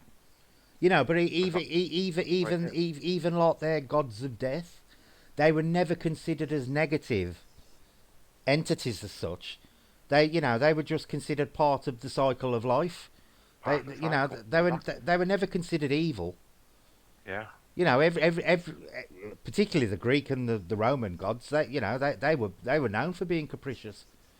yeah, You yeah. never knew where you stood with them, sort of thing. So I do think the good and evil thing is very much a modern conception, or a Christian conception. You've got to be purely one or other. Yeah, Yeah, yeah, yeah. yeah. Whereas most other religions, you'll always find that there's a duality amongst them.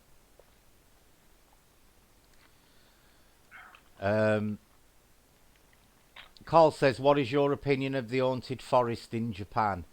For me, Carl, I think it's probably a build-up of a lot of residual energy because of what goes on there. There's a lot of emotion got to be and energy being released there, because of people committing suicide in the forest. So I don't think that the energy itself is dragging people there, but I'm of the opinion there is probably a lot of negative energy in that forest because of what goes on there. Andy? Well, we being a forest, I'm gonna say there's a lot of natural, energy and entities there. Be on a bit on dark side, be a bit on good, whatever. But in respects to human, again, I'd put it down to residual stuff.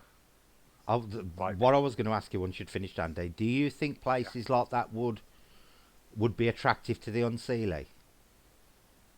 No, I don't. You don't. No, I think there'd be.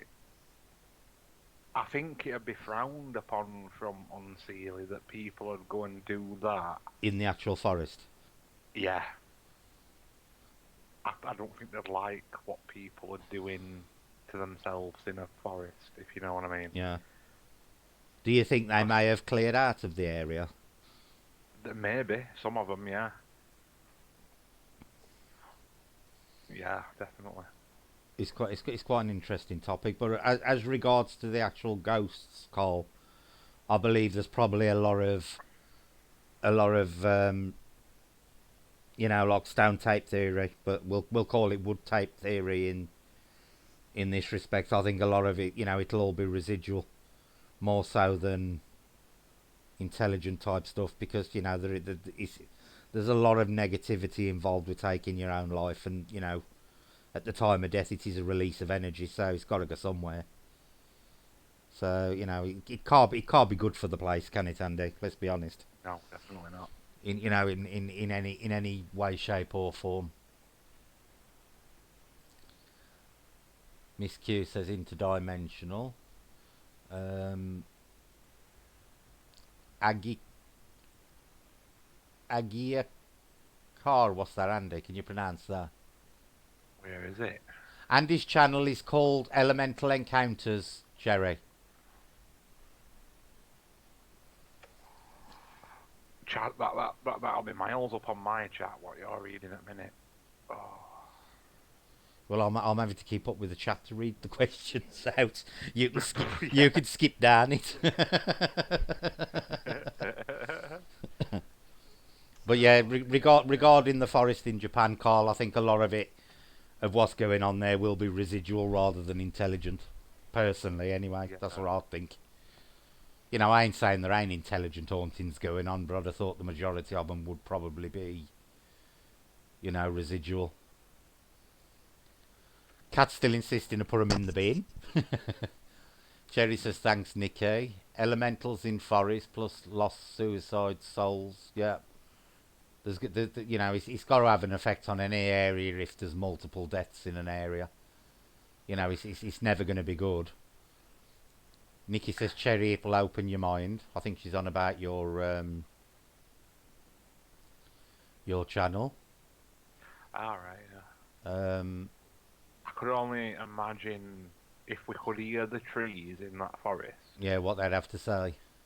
what it'd sound like. Uh, I think it'd be such a sad noise, you know. Selena says, oh, hi, Selena. How long Brett been on? Just home from work. I think we started at 9:15, Selena, and it's now 10 to 11, so 9:15, 10:15. Well, Cross, you've been on nearly 2 hours, Andy. I know, it's flown, hasn't it? Yeah. Hi, Elizabeth. Elizabeth, I didn't realise you were on either. Sorry. I'm just coming down the Hey, chat. Elizabeth. I'm behind the chat, sorry. Miss Q, Johnny Paranormal does a lot of videos there, so many videos, elementals and suicide residual. I presume it probably would stir the elementals up in the forest, Miss Q, because they ain't going to be happy about it going on, as Andy's just said. You know, it's going to be releasing a lot of negative energy there. It's certainly going to pee them off.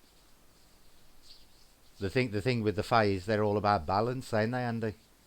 Oh, yeah. You know, so they've got to find some way of counteracting that negativity. You know, they ain't going to be pleased about it. Unseelie, Miss Q. There's 2 different types of Fae groups, the Seelie and the Unseelie. Basically, Seelie like humans, Unseelie don't. That's just a very broad description. Elizabeth, how's you? Debs. Kat says, thing is with the Bible, it has been completely misunderstood, much like the Quran. The translation of the word for God is actually plural and should say gods, not God. See, the thing, what people have got to realise is the Bible of today is not the Bible that was written 2,000 years ago anyway. And I presume the same with the Quran. They've been modernised to, you know, to fit in with current social aspects.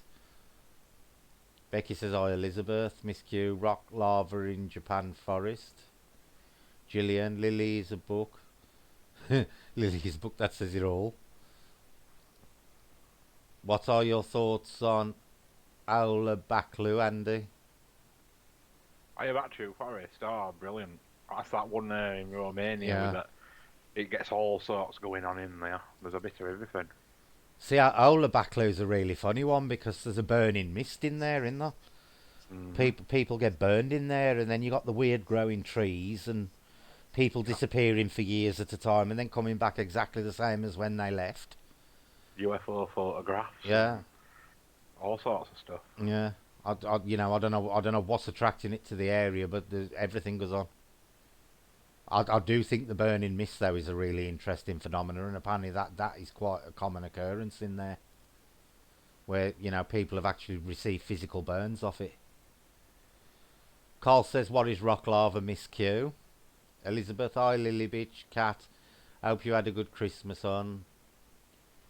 Oh, I wish this thing had stopped scrolling back up because I have to keep. Cat, but very true, Gillian. Lindsay, what's your thoughts on the 4 horsemen? Do you think it was mentioned in the Bible because something had happened before? I personally think that the 4 horsemen was a corruption of the 4 elements. And, oh, yeah. Andy? Yep, agree.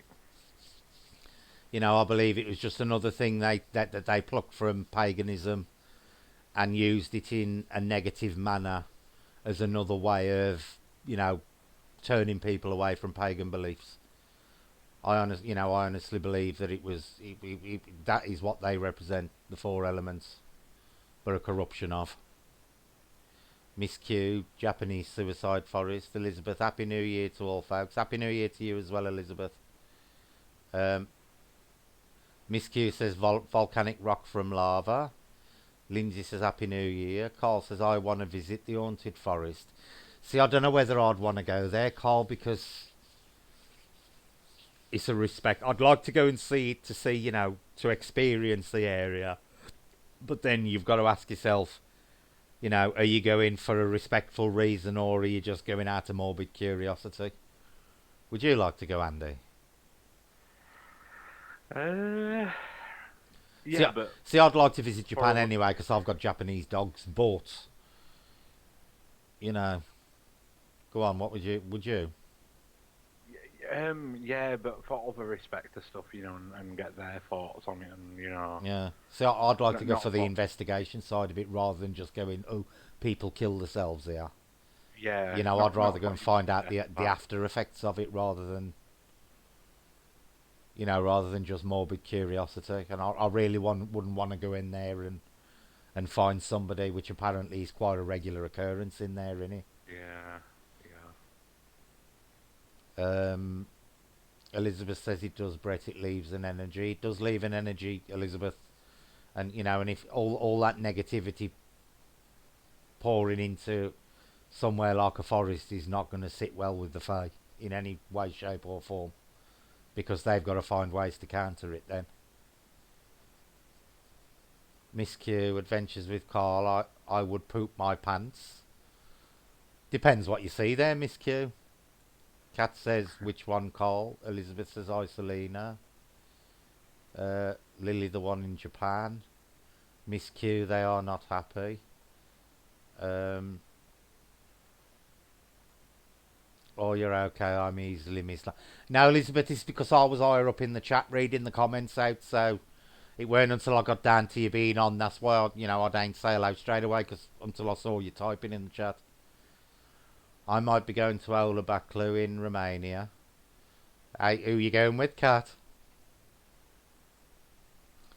Elizabeth says Happy New Year to Maureen. Maureen's too busy gambling to take any notice of what anybody's saying, Elizabeth. This is Maureen's Friday night bingo session. Okay, thanks, Ref Info. You're welcome, Miss Q. It's when she comes to you one day and wants to cash her points in, you're gonna worry. I know.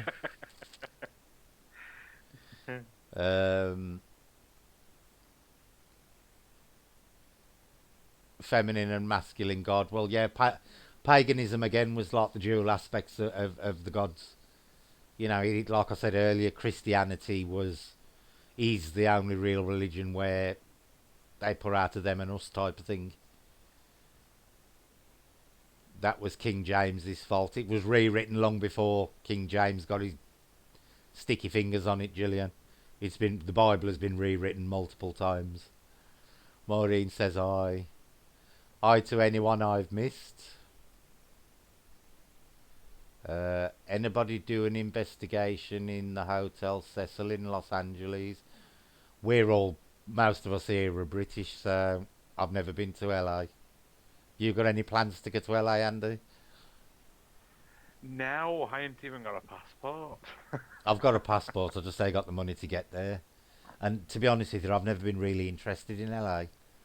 I like the East Coast more than the West Coast, I gotta be honest. The only reason I would like to go to the West Coast, if I went anywhere near that, the West Coast, it would be up to Washington State and Yeah. and then into British Columbia, because I am a Bigfoot fanatic.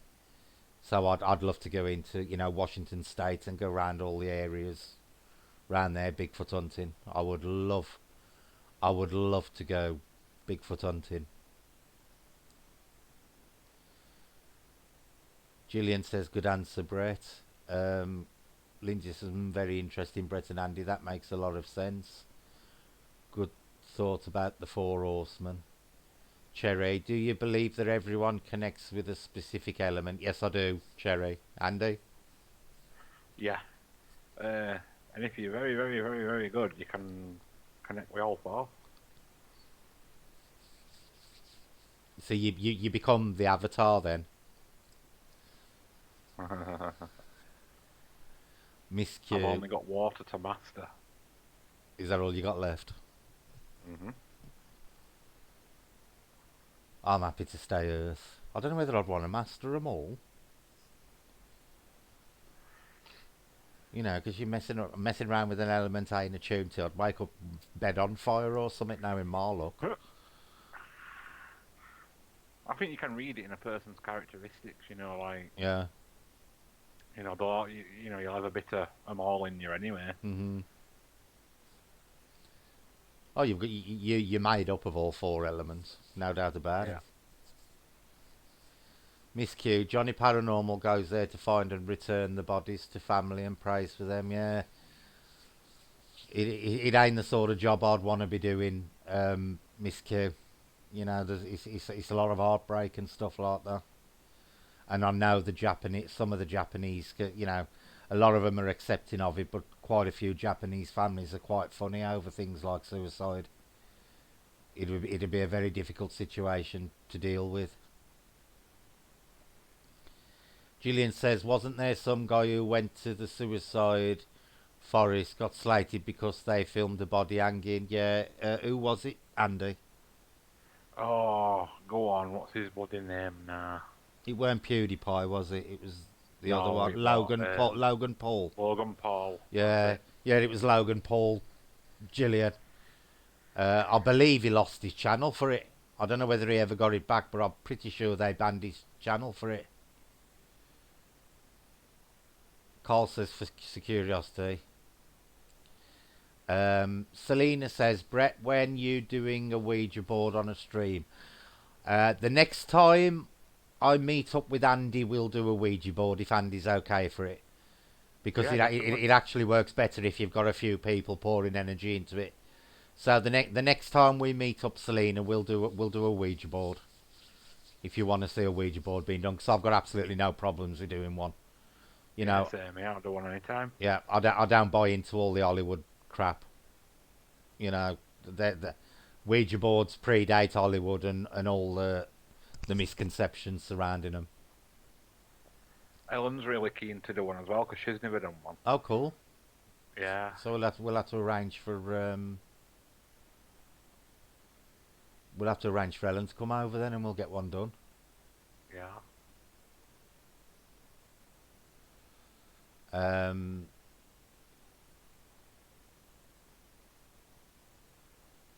Lindsay, we all have our own personal beliefs, and we should respect each other's beliefs. I believe in God, but I don't push my beliefs on others, and that's it. I'm exactly the same, Elizabeth, except I don't believe in God. You know, but I wouldn't push that onto anybody else, or I don't believe in the Christian God anyway. So I wouldn't push that onto anybody. Welcome back, Sam. Maureen, what various types of familiar are there? Go on, Andy. I'll let you answer that one. Familiars. Mm-hmm. Um. Right. So you've got Right. You've got ones that you can like sort of muster up from your own psyche. I think you know, like kind of develop an external like energy from yourself Yeah. in energy form. Which is what I'm currently Um, doing. which is what you're looking into. Yeah, that's Yeah. pretty cool. I can't wait to see what comes from that. You've got some that can be gifted to you from certain elementals. They're quite interesting. We work with a variant of that that's all clubbed together as one being. An orgy They're also familiar. yeah, they're also called group elementals, which apparently they're really hard to get older. Mm-hmm. And then you've got some that travel into life forms to be around you physically as well. And that's one of the most common ones that you'll hear about with people, like with old witches with the cats and stuff like that. But they believe that they'll once the life form dies with the familiar inside, that it'll keep coming back, you know, Yeah. in one shape or form to help you with whatever you're doing. And then you've got your others, like certain fae can be a familiar. Yeah. Some people believe certain human spirits can come back and boo them. Yeah. So you've got quite a fair few variants. Hmm. Right. Deb says, I have a question. Do you all think a 9.5-year-old is too young for a Ouija board? In my opinion, Deb, I would say yes. And the reason I will say yes is because I believe when you use a Ouija board, you do have to have certain mental barriers in place for certain things, because you don't know whether you're going to get a positive or a negative energy coming through there, or what you're going to get come through there. I don't believe in devils and possession, um, but I do believe that a 9.5-year-old isn't developed mentally enough to deal with what could possibly come through a Ouija board. Now, I've used them for over 30 years and I've had very, very few negative encounters on Ouija boards, but I wouldn't want to put somebody who's underdeveloped mentally in that situation if that situation did occur. Andy? Yeah, yeah, yeah. Um,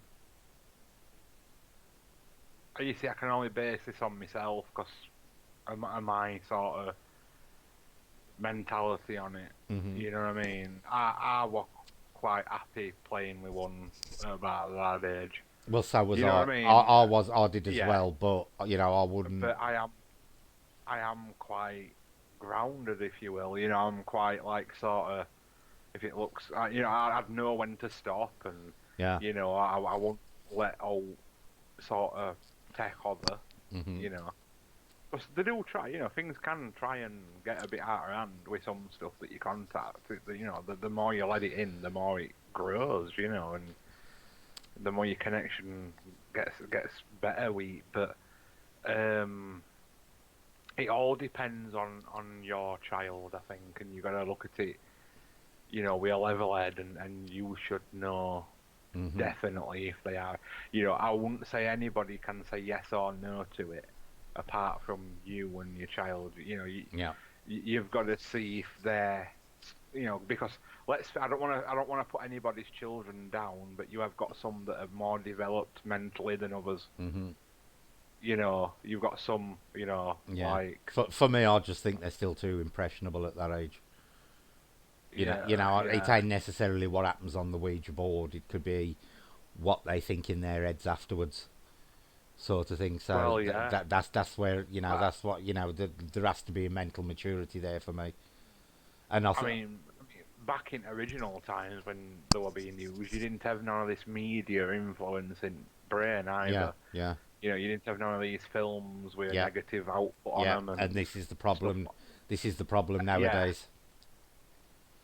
yeah, and social opinion on them as well. Because it is really bad. Even people that should know better still class them as like the evil tool. Yeah, and they're You not. know, They're not. they're not. They're not. No. Um, Lindsay's put, yeah, Elizabeth, totally agree. A belief is a personal and should be respected. Totally agree, Lindsay. Elizabeth says, I'm no good at bingo, lol. You need to start talking to Maureen. If you want to do the gambling, Maureen is our resident gambling expert on the channel. So have a chat with Maureen, Elizabeth, and you'll be up and running in no time. Um, Carl says, yes, if I do, Time Bandit. Um, Lindsay's put, yes for me, Deb, but it's classed as toy. Um, Constantine steered the Bible in other places. Yes, he did, Miss Q.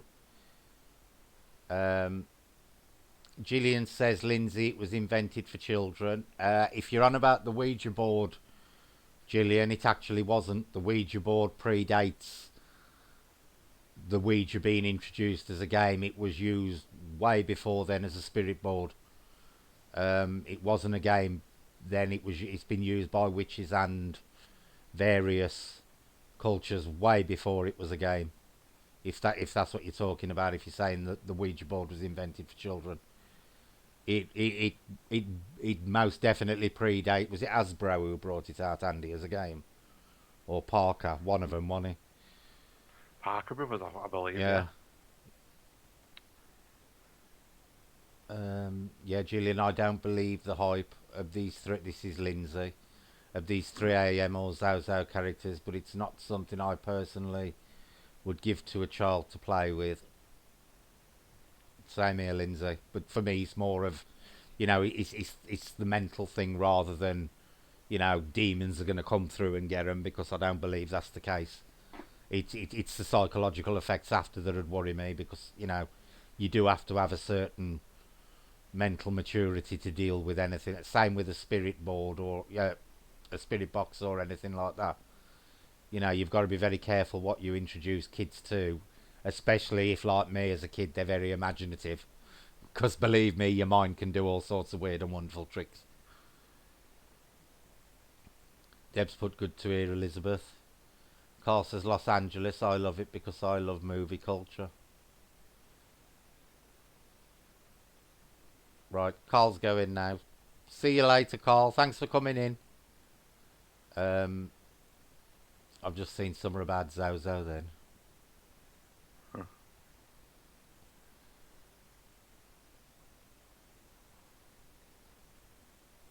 This is the problem with this bloody thing. Zozo was in a film, then it snowballed. Zozo was actually created on believe it or not, on a ghost story chat room. Was where Zozo was originally created. 3 months before Slenderman. Believe it or not. Zozo was created in the March of 2009, and Slenderman was created in the June of 2009. Both of them on internet chat sites. Zozo, like I say, was originally on a ghost story chat site, and Slenderman was created for a competition for a paranormal magazine, I think it was, or some cartoon magazine that wanted to create some kind of paranormal cartoon, and that was where Slenderman came from. Miss Q, water, 3 handfuls of water on your head to pay respect when entering. The Japanese have a suicide manual and chat rooms to discuss. It's so sad, yeah. Lindsay, we looked up Zozo and it wasn't even heard of before 2002, when it was that bloke who works with Ghost Adventures. Claimed it load of crap in my eyes.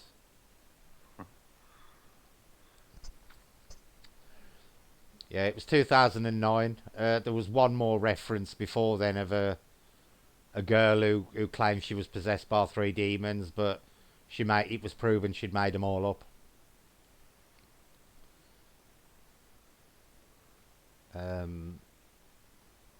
Selena, smiley faces. Lily, oh me too. Lol, I like Ouija. I've got no problem with the Ouija board, cat, none whatsoever. Sam, no, he didn't lose his channel, but some advertising deals he had pulled away from him. All right. I thought YouTube had banned him for a point. Miss Q says, I love Sam's channel. Everybody loves Sam's channel, Miss Q, because it's really down to earth and funny, and has got this nasty thing of doing really deadpan speeches and then dropping a cracker of a joke at the end of them, or saying something really funny that you don't expect. Elizabeth, I think they are too young. Deb's my brother used one too. He was about 14, and what happened scared the crap out of him. So as a toy, no way on. Kat says Deborah, yes. Oh, that's what I wanted to make sure. I told him he had to wait on that. It's personal choice, Deb. You as a parent know your kid better than anybody else. But like I say, now I used them when I was like 9, 10, 11, 12. I was about 10 first time I used one, I think. But like I say, I've used them years, and in all that time, I've had very, very few negative things on the Ouija board. Very few, and I've never had a demon come through or anything claiming to be a demon. Have you, Andy? No, not ever. Not once. And I certainly never had Zozo come through. Definitely not. Lindsay's put, that's why I don't use Elizabeth as I played around in teens. Bad experiences for me. See, I think a lot with the Ouija board, like anything else, and it can easily be applied to the spirit box. I think your intent goes a big way into what you contact. I think if you go there, if you go anywhere looking with a negative attitude on something, there's a chance you're gonna attract something negative. I do believe your outlook does play a lot in it, and your intent at the time. Maureen saying hi to Sam and Deb. Elizabeth, all right, good Debs. I'm glad. As I say, my brother and his friends had an experience that terrified them and affected them. Cat. Gillian, they weren't invented for children. They have been around for thousands of years. Were relaunched, so to speak, by Hasbro as a game, but they were used as talking boards by witches and village. They were very popular in Victorian times as well. Cat, elders, etc. communicate with the dead. Deb, oh, thank you everyone for the opinions. Becky's gambling. And bloody things just scrolled down again. The entire team escape. Oh, I'm reading the bloody what's it?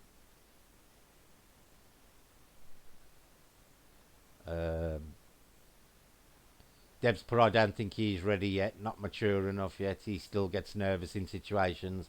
Then I would definitely recommend you keep him away from the board. Deb, and what do you think? Again, She you, says you should know answer. Yeah, she says he's I nervous. can't say one way or other. Yeah, she says he's still nervous in situations. Elizabeth says, lol, Brett, I've got enough voices and I'm not saying what they are, so Brett, you can keep your imagination working, lol. You shouldn't say things like that to me, Elizabeth, because my imagination ain't in the gutter, it's gone sub-sewer level. Cat needs to learn his history first, Deborah. Everybody saying bye to Carl. Maureen wants to know how rich she is. No, Cat. It was. I can't. It was called something Ghost Stories. It wasn't creepypasta. The original story was on. I have got the link. It's on my old computer. I'm gonna have to get my old drive off. But I've actually got the link on my computer to the original post. It's still up. It's actually still up on the and on the website, and it's called something Ghost Stories or Ghost Stories something. Definitely wasn't creepypasta. No worries, sir. I'll answer you after what's it. What I've messaged Sam about, Andy's. I said I'd like to do a stream with one of the nights on Haunted Island and the sort of places that Sam's been to. So Alright. it'd be nice to bring you in on that as well for the face side of things with the Irish. Yeah. Because Cool. I want because I don't know how many of you watch Paranormal Tech, but he went to a graveyard the other day and he got quite an abusive bloke in there. And Sam's been telling me about how the Irish are over certain things, and it'll be nice to discuss that about how Ireland is with its ghosts Yeah. and all that stuff, and how the Irish themselves view it. I think that'd be a really good stream. Miss Q, Zach Bagans is a tool. Totally agree with you, Miss Q. Totally agree with you. Maureen says everyone is different, I guess, Lindsay. Yep, it'd be a boring world if not. Lee Guy says, I knew you'd still be on, Brett. Oh, hello, Lee. Welcome to the chat. Lindsay says, yes, Maureen, my lovely. Miss Q, yes, I agree regarding Sam's channel. Lee saying hi to everybody. Agree, Miss Q. Linda, my son wants to, but just don't think he's ready for investigations. Maybe start off by introducing him to something like the spirit box, Deb. Something you can control in an home environment and see how he reacts to that before you take him anywhere else. He may surprise you because, like I say, Jason's really jumpy, but he loves coming on investigations with me, and he surprised me no end of times. And Jace jumps at his own shadow over certain things, so you may You may find that he does it. He actually says he saw a ghost at the end of the street the other night, and he went over for a closer look, which totally surprised me. I think you need to get him a Spengler suit. Yeah, but he's adamant that he saw a ghost in the churchyard at the end of the street the other night when he was waiting for his taxi. Does a spirit have to be tangible, or could it be something in spirit? It can very well be something in spirit, Cherry. Andy? What a familiar. Yeah. Yeah, definitely. Selena says, good Lee, glad to hear that. Lee'll be happy because Selena's in the channel. Right. Let's scroll back up again. Bloody thing scrolled down again.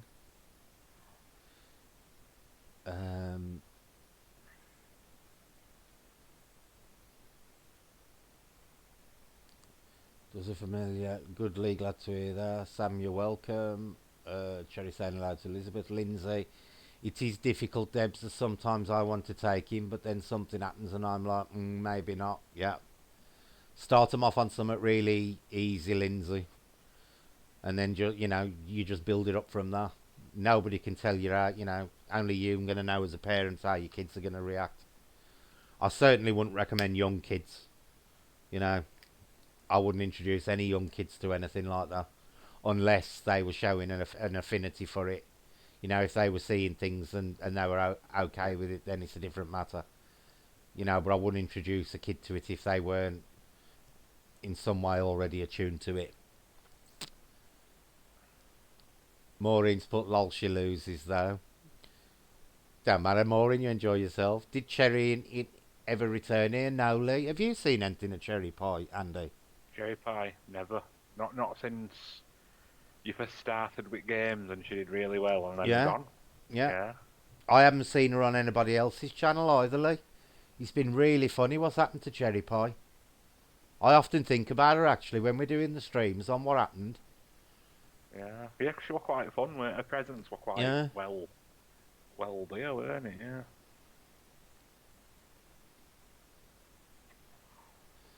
Miss Keir says, I believe attitude, ref board, etc. is paramount. Tuning forks, you get what you give. Exactly, Miss Keir, and that's exactly what I believe. That's exactly what I believe. Everybody's saying I'm glad to hear Lee's missus is happy. Lindsay says, Deb says exactly Lindsay, same here. Lee, guys, she asked me a few days ago if you're still coming this way. Who asked? Lindsay says we take him to look at locations we are interested in, but only while we're checking into them, Deb. Morning says, hope your missus gets better soon, Lee.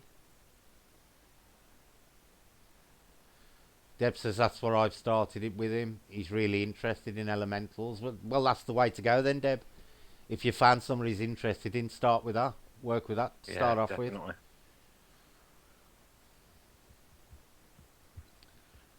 Who's the artist on your front screen? You mean the picture that's up now, Selena? That's the wood burning I've done on my spirit box. I've done it with a wood burner. If you're on about the artist on my main channel, I did that myself. Lindsay, yes, Mike is open to all paranormal, but I need him to fully understand the respect level. Yep, totally agree, Lindsay. Totally agree. Oh, she just smiled when I read your sentence then on. That's good. Glad to help her smile. Deb says, Brett, that's exactly what I was thinking. Sam, yeah, it would be great because we have 2 official investigators this month and 1 location of a bit of mystery about it. Yes, Sam told me she's going to a what's it in the middle of January, Andy. I won't say where online, I'll tell you later. Unless Sam wants to put on here where it's going.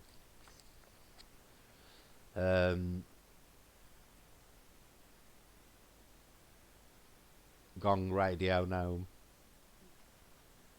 Lee Guy. Question. Why don't we see spirits of cavemen? I have absolutely no idea, Lee. Absolutely no idea. It may be if they're an energy thing that the energy's dissipated.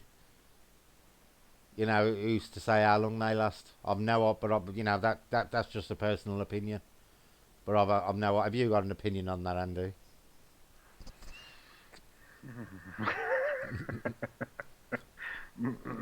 Why don't we see cavemen uh, fade? oh, I don't know. I really don't. See, I think if it's energy based, it could be that they've just, and especially if it's residual, it may just, fade out. Yeah. Because there's no way you'd have any kind of intellectual haunting with a caveman anyway, because they were a different species as such, weren't they? Yeah. They just grunt at you, wouldn't it? Yeah, or hit you over the head with a club and drag you into the cave by your hair.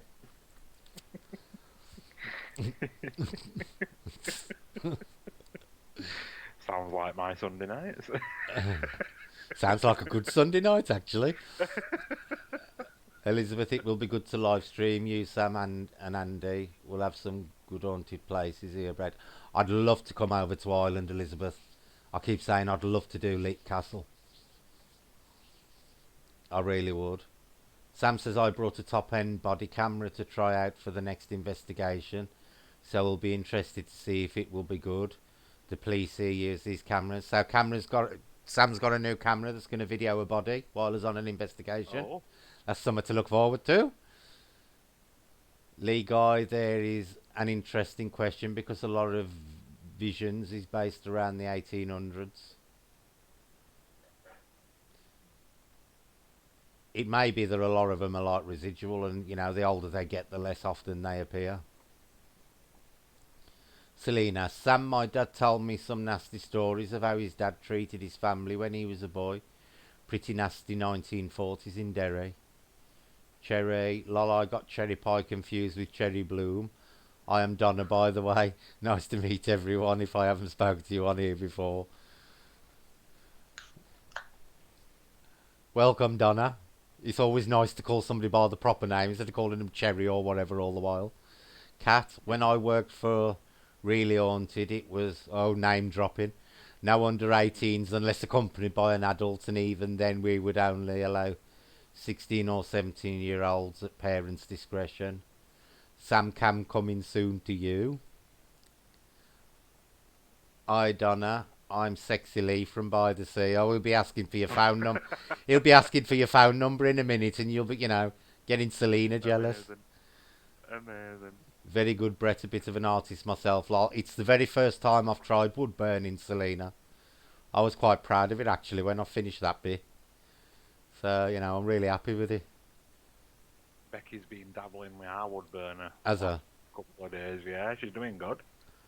it's a nightmare. See, I think I'd got the advantage because I do glass engraving. It was a similar kind of thing anyway. But Yeah. I did find it a bit more awkward because I like to use my pen with my fingers closer to the to the nib, That's it. You've got and more and you can't do it with pressure the balance. yeah, you can't do it with the wood burners.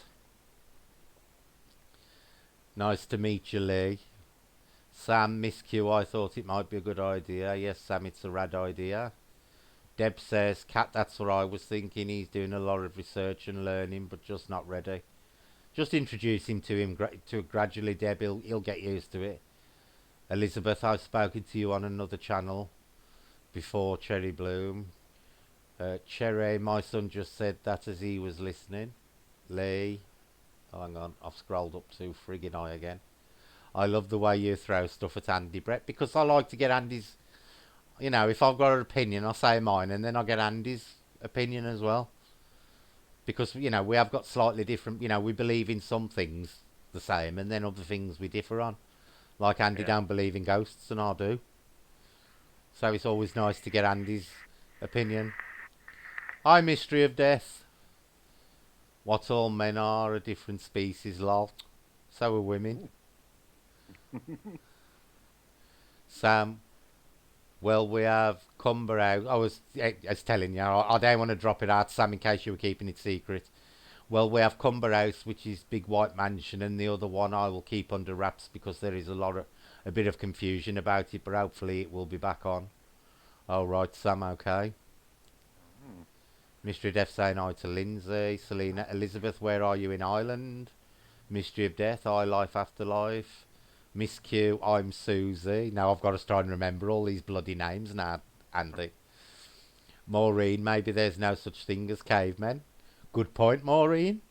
They could have been invented because I was talking to some people the other week who claimed that the Earth was reset in the 1800s. Donna says, hey Elizabeth, I have many ancestors in Ireland. The Ennises, I think that's how you pronounce it. You'll have to excuse me because I'll murder the Irish language. Elizabeth, Leap Castle is class. That's where I want to go, Elizabeth. If I come to Ireland, I want to go to Leap Castle. Leap Castle is class, and Sean, the owner, is very eccentric. It is eerie, and the bloody chapel is amazing. Lee, ha, frig off, Brett. Miss Q, same Irish ancestors. Donna says, oh no, love my hubby. No jealousy to be had from this one. No, it'll be Selena being jealous because he'll be asking for your phone number next, Cherry. It's normally Cherry's. It's normally Selena's he's after.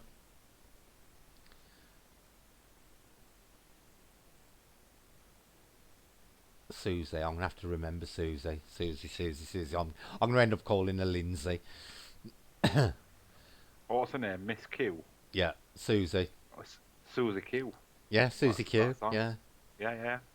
Sam says, I have only been to a small percentage of places in Ireland and haven't investigated Derry itself, which is full of ghost stories and haunted history. Elizabeth, I'm from Northern Ireland and we have a lot of haunted places in County Antrim. It is County Antrim, isn't it? I pronounced that right. Mystery says, how's everyone doing? We're fine, Mystery. Apart from I'm getting a bit of a sore throat, so Andy's going to have to take over chat in a minute while I go and do me a coffee. Susie says, bye, Jackie. Oh, is Jackie going? Bye, Jackie. Bye. Lindsay says, all good here, Mystery. Hope all well with you. Kat says, oh, that's on my list, is Leap Castle. Everybody's saying hi to Mystery. That is good, Lindsay. Doing good, trying to stay warm. Miss Q, Susie Q. That's it, yeah, we'll remember that. Samantha forgot to say Kinnity. I probably murdered this now.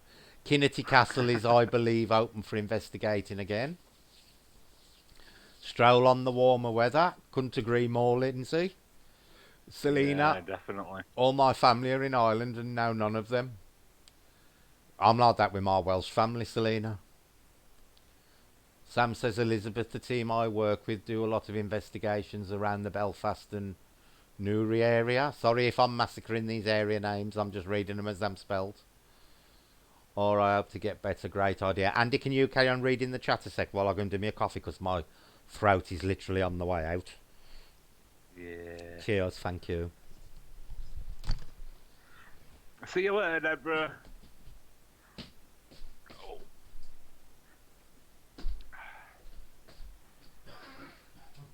Yeah, definitely agree with warmer weather coming back round though. I'm gagging to get out more. Me and Becky went for a little walk down to Stone Circle today that we did a Samhain video. A little bit cold, but we've picked a few more spots in that area to go and do some little investigating, which I can't wait for.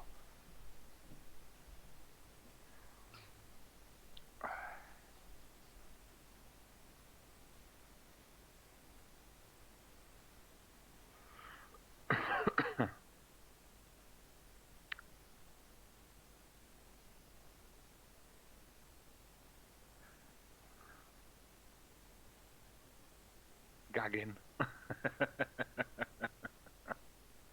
Oh dear. Yeah, definitely, Lindsay. Lighter nights as well.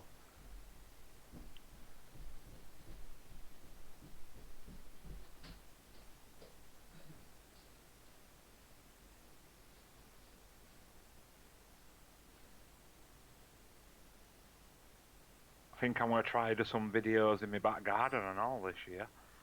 That could be quite interesting because we have got our own mini stone circling garden and we've had some strange stuff go on in and around that at certain points of the year.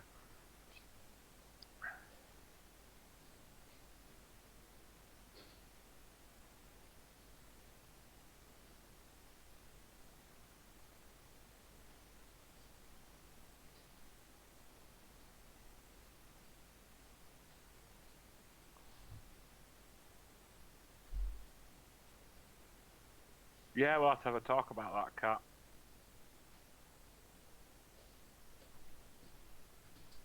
I'm sure there's something we can all go and have a look at.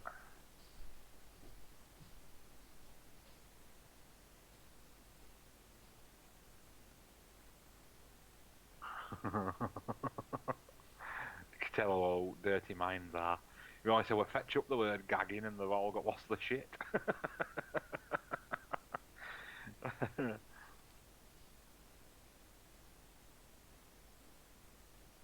Them roots on that tree picture, Lindsay, yeah, they're absolutely gorgeous.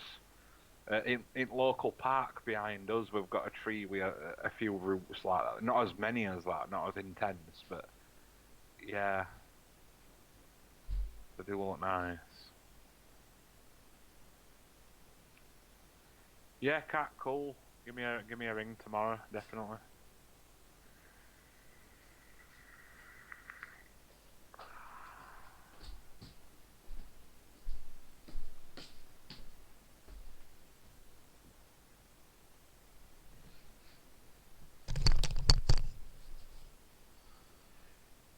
I'm back with a nice cup of coffee. Why is it all quiet in here?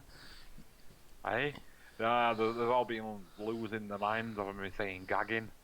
That's it. All dirty minds have lost it. Why were you gagging? I would say I'm gagging for someone to get back so I can get out.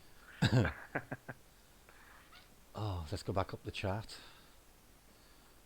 Time to cook dinner. Good night, Brett. Good night, Deb. I'm probably missed Deb now while I was doing my bloody whatsy. Probably. I'll send her a message later.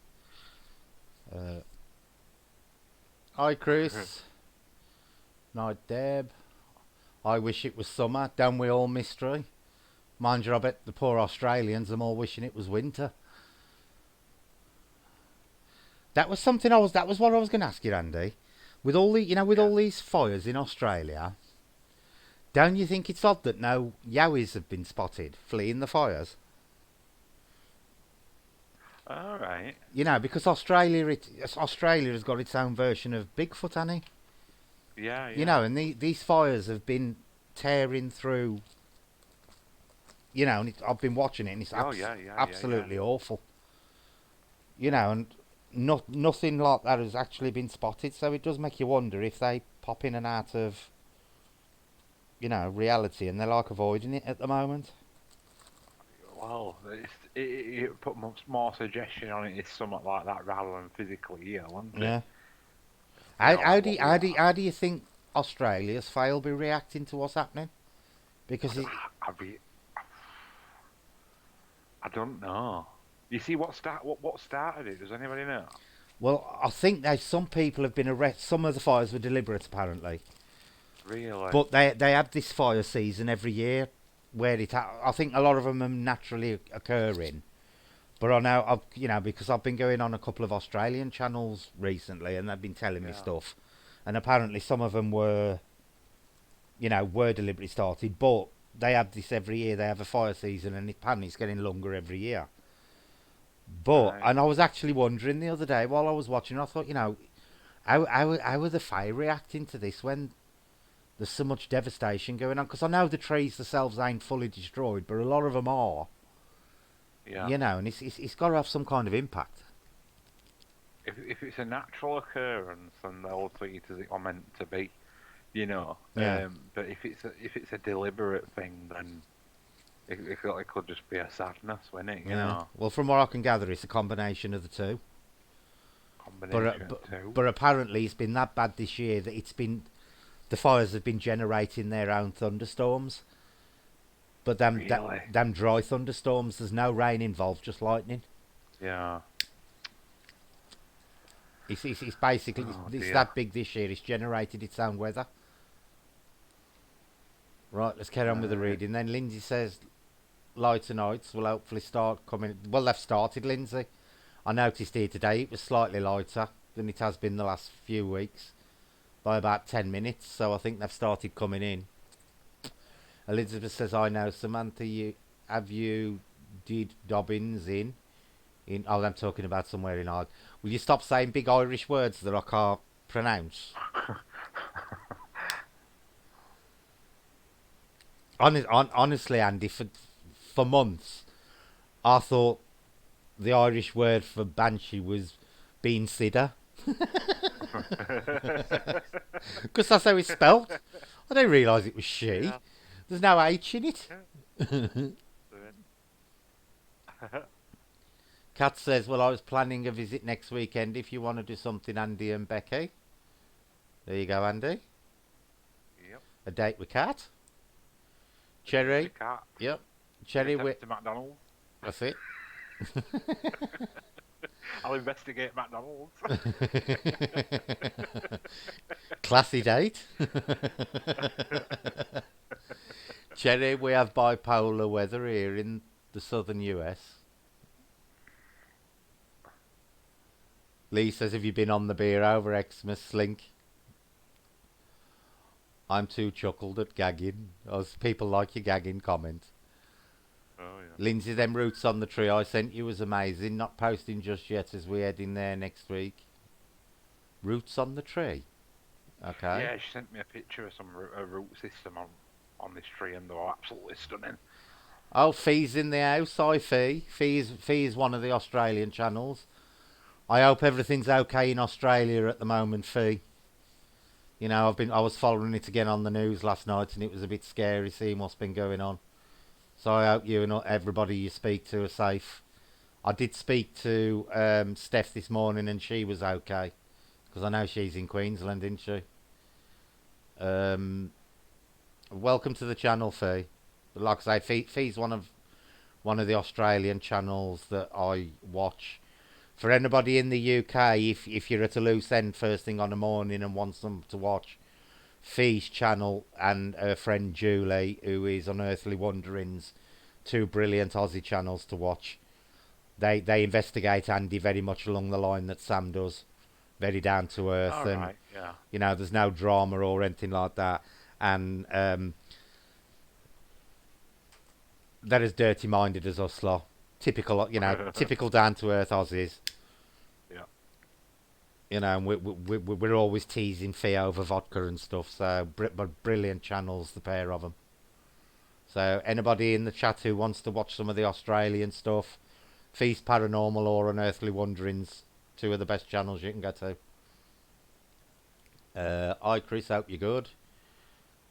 Kat says, no problem, I'll ring tomorrow if you like. Oh, Kat really wants this date, Andy. She does. Is looking forward to a Big Mac.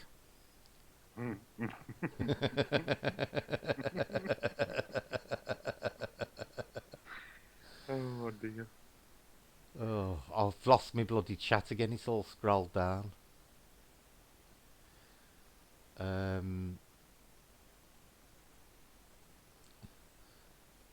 Cherry says, just love y'all's accents. So, mine's a Brummie accent. It's probably the worst accent in the country. Chris, I'm good, thanks. Fee saying hello to Sam.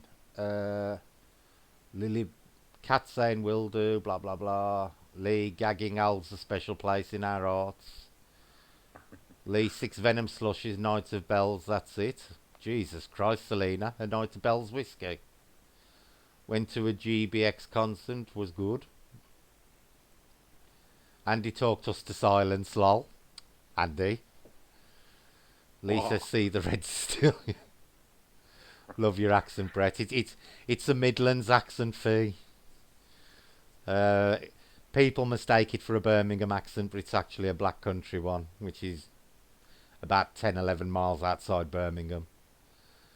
Kat says, but if they're interdimensional, yeah, this is what I'm saying, if the Yowies, like the American versions, are interdimensional, have they popped back into their own dimension until the fires have gone? It's fairly convincing proof that they probably have, because we ain't read of any burnt Yowies being found in Australia, so they've gone somewhere. Cat says they'll be devastated. The thing that's been bothering me is all the koala videos they've been showing of these poor koalas, and I just want to go over there and rescue them all. Yeah. Love koalas. Has anyone watched the Northern Lights live stream? No, Selena, can't say I have. Chris says, lol, what about Andy's accent too?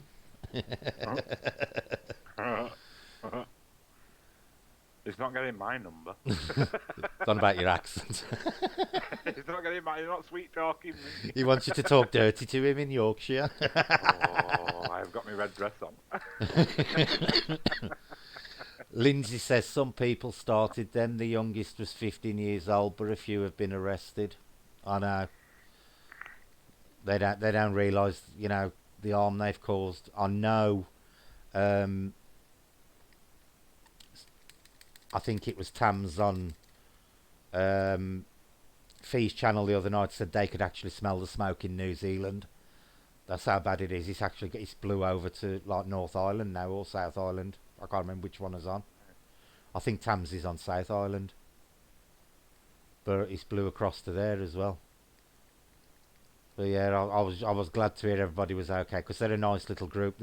I love going in the Aussie groups on the morning, Andy, and listening to Fee and Julie because they're brilliant. They're a right laugh, and of course it's night time for them. Oh yeah. It's bad here, Miss Q. And then we got all the what's. It's Cat says naturally occurring bushfires, but government imposed droughts in addition to accelerants, i.e. sparkler dust that's been sprayed from planes. Elizabeth for cough Brett lol. Abba with this. Is that supposed to be Aberystwyth? It's because our Prime Minister has had his head up his arse, up so far up his own ass. I was actually watching a video earlier on Facebook and laughing. There was some Australian woman standing in the streets and telling him to piss off. Literally telling him to piss off. Because apparently when the fire started, Andy, he buggered off on holiday to Hawaii. Really? The Australians are not happy with their Prime Minister at the moment. Try saying the Welsh train. Oh, lang thing. Yeah. Use a bus ticket, Andy. Think 2 Big Macs for the one.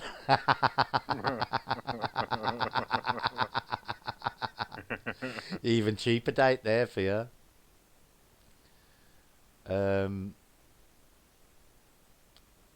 South Australia was set 47 degrees yesterday and 24 today. Jesus. We'll send them you, Brett. What, the koalas? I'll happily have the koalas. Elizabeth, can you send it to me as well, Kat? Lee Guy, I did mention Australia also on Cherry. We were freezing on Christmas and now nearly 80 today.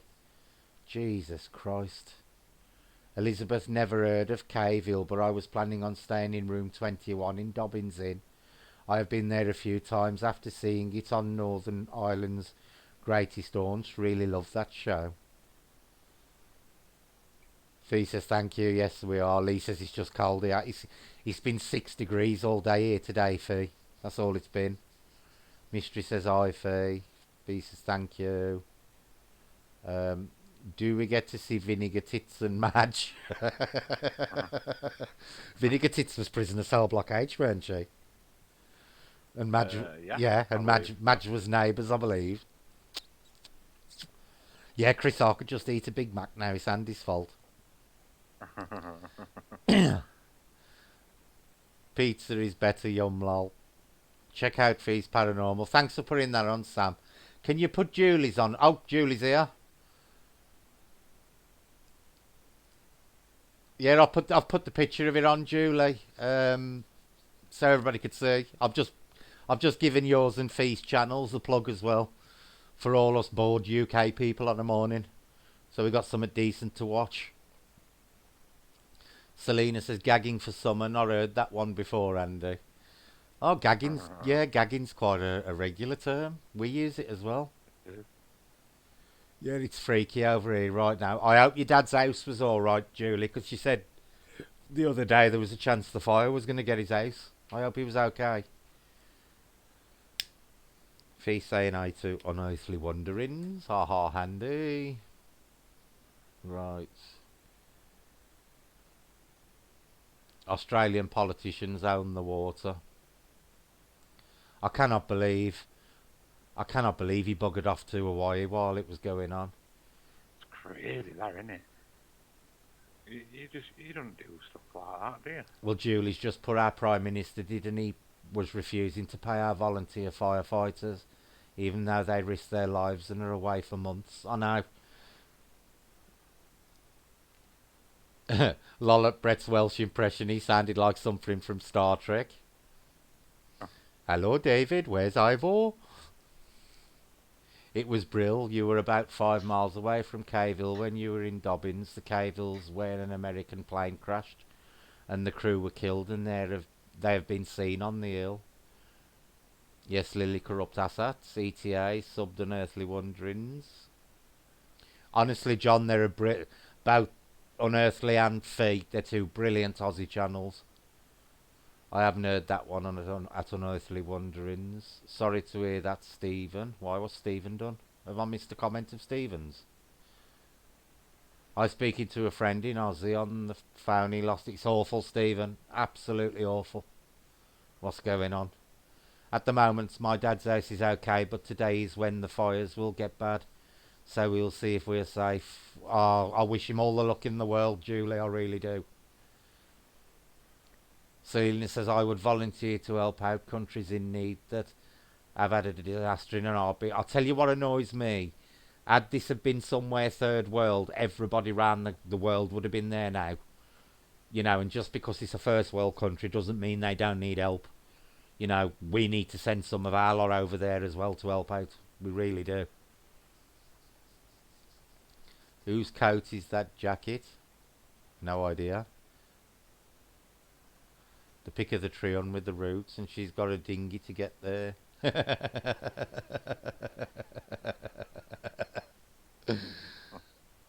You're welcome, Julie. Hello, David. Where's Ivor? Oh dear. My great grandmother was proper Welsh. I couldn't understand a word I was on about. Yeah, I have the link out. Hope he stays safe, Julie. We all do. We all hope he does. You know, because everybody, the Brits have got a lot of affection for the Aussies. They really have. You know, we laugh at the Americans, but we've got we've we've got we've got a lot of sympathy for the Aussies.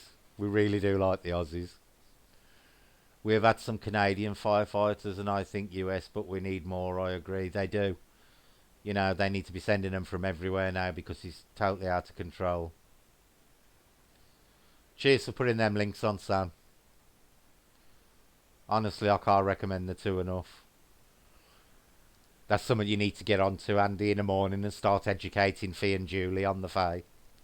Oh, I can't get up early on the morning. 2 blank canvases for you there.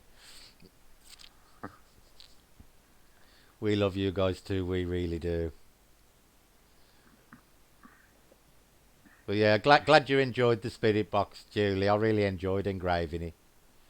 I'm gonna put some more on it yet. Not on the front. The front's pretty much finished. But I've got to get the sides done because I want to get it varnished because it'll start getting dirty otherwise, and I want to get it protected before it picks anything up. Oh, Fee ain't near the fires. That's good. These two, Andy, the other night on Fee shaved her head a couple of nights before New Year, and then Julie shaved her head for New Year. It was brilliant. Alright. Absolutely brilliant. We were just egging them on. Fee went the whole log. Julie weren't quite as brave. Her only went to a grade 4. I think Julie only went to a grade 5 or something, but Fee went the whole log.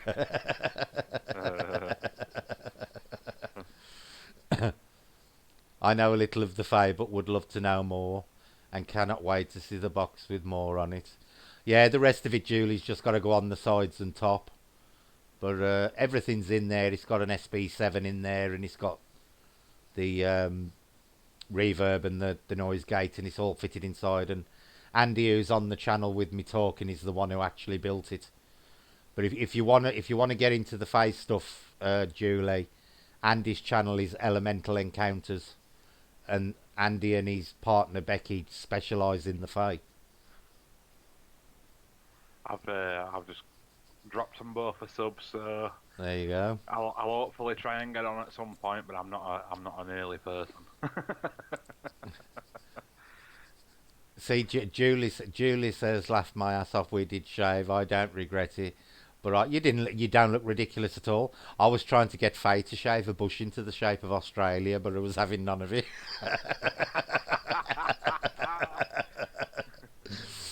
Oh, do it. I was having none of it. It suits them. It suits them both. Fee actually looks like Jamie Lee Curtis. Yeah. I'm so sorry at Miss Q. My cousin evacuated yesterday from Central Coast, New South Wales. It's just a frightening situation. Just a frightening situation. And, you know, there's them two guys who died in that one town. It was awful. Absolutely awful. I actually got upset yesterday morning watching, because I was watching a big long video clip of it, Andy. And I can't remember what the town's called. Fee and Julie might know it. And a lot of it's been burnt. And this guy said, they was just doing the house up, and they'd got a couple of goats with babies, and they'd had to flee and leave them, and they went back to the house, and everything was frigging burnt. And then all of a sudden you heard, "Ma!" And out of the burnt trees come the goats with the babies. I was in tears. Really? Yeah, the goats were safe.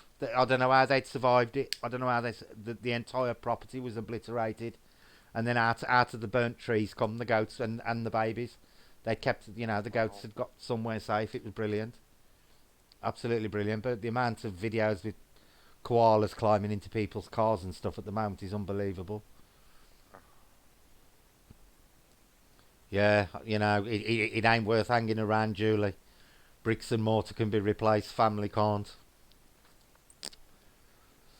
Chris says, I've been staring at the owl for ages now, lolly, so cool. Oh, you saw it then, Julie. 28 missing, around 2,000 homes, Australia-wide. Apparently they've been saying it's an area the size of Belgium, Andy. Really? That's burnt in Australia, yeah. It's the size of Belgium. Sam says her spirit box is only made in her imagination at the moment. You're supposed to be dismantling that bed to make it. Sam's making a spirit box out of a bed, Andy. Really? See, that'd be my ideal spirit box. Just lie in the bed and listen to it. But yeah, she's making it out of a pine bed. I hope your family keeps safe, folks, and that they put the fires out soon. Yeah, everybody's got to start praying for rain in Australia. But the way the weather forecasts are going, it don't look like it. Kat says the videos I've shared have had me in tears too. 500 million wild animals have been lost. The size of Ireland. Yeah, I read earlier on it was the size of Belgium. It's the really frightening thing is Australia has got such a unique ecosystem, with all the marsupials over there, and they're nowhere else on the planet. Yeah. And the koalas were already in trouble anyway, because I remember reading a couple of years ago they're susceptible to VD apparently, Really? and that was finishing them off. And now they've got all these fires and stuff. I just want to go over there and rescue koalas. If I could get over there, I'd be over there rescuing the koalas. I really would. The kangaroos and stuff, they're pretty quick on the feet and stuff, but the koalas not so much. Yeah.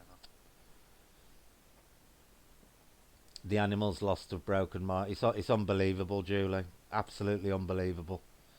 And it's been amazing to what the firefighters have actually been. They've been stopping to give the koalas water and stuff. And they don't have to do that, but they have.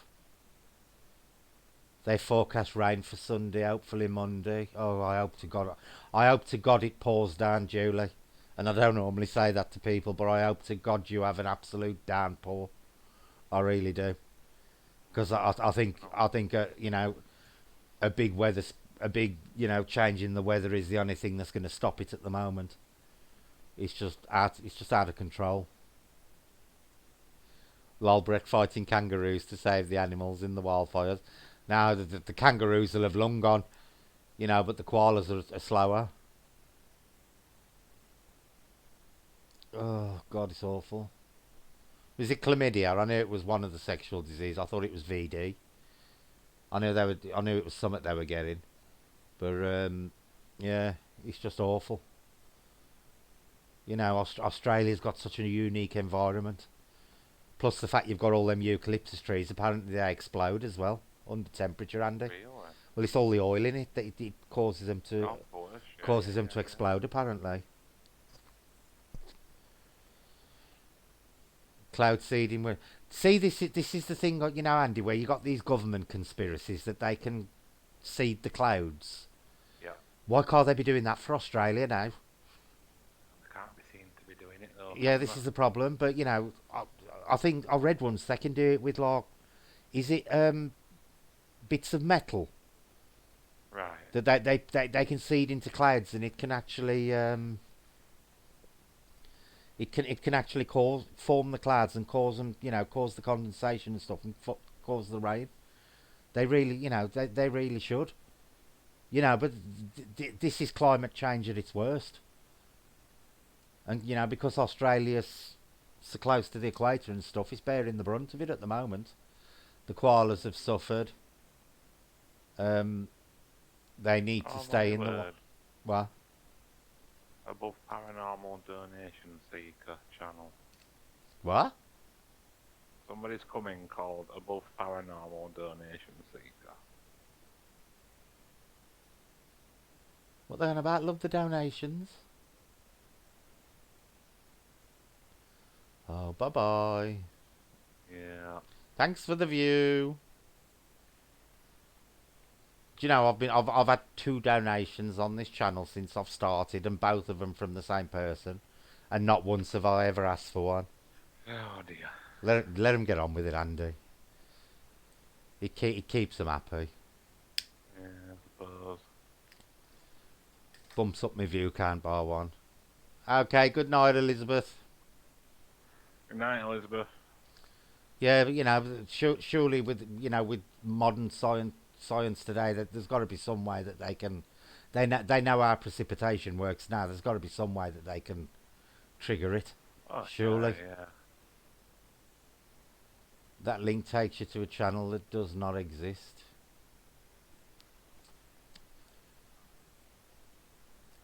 I don't know which link is on about. They have found chemical evidence of the accelerant. It's not climate change. That's what they want you to think. No, but the actual the fire season's extending as well, Kat.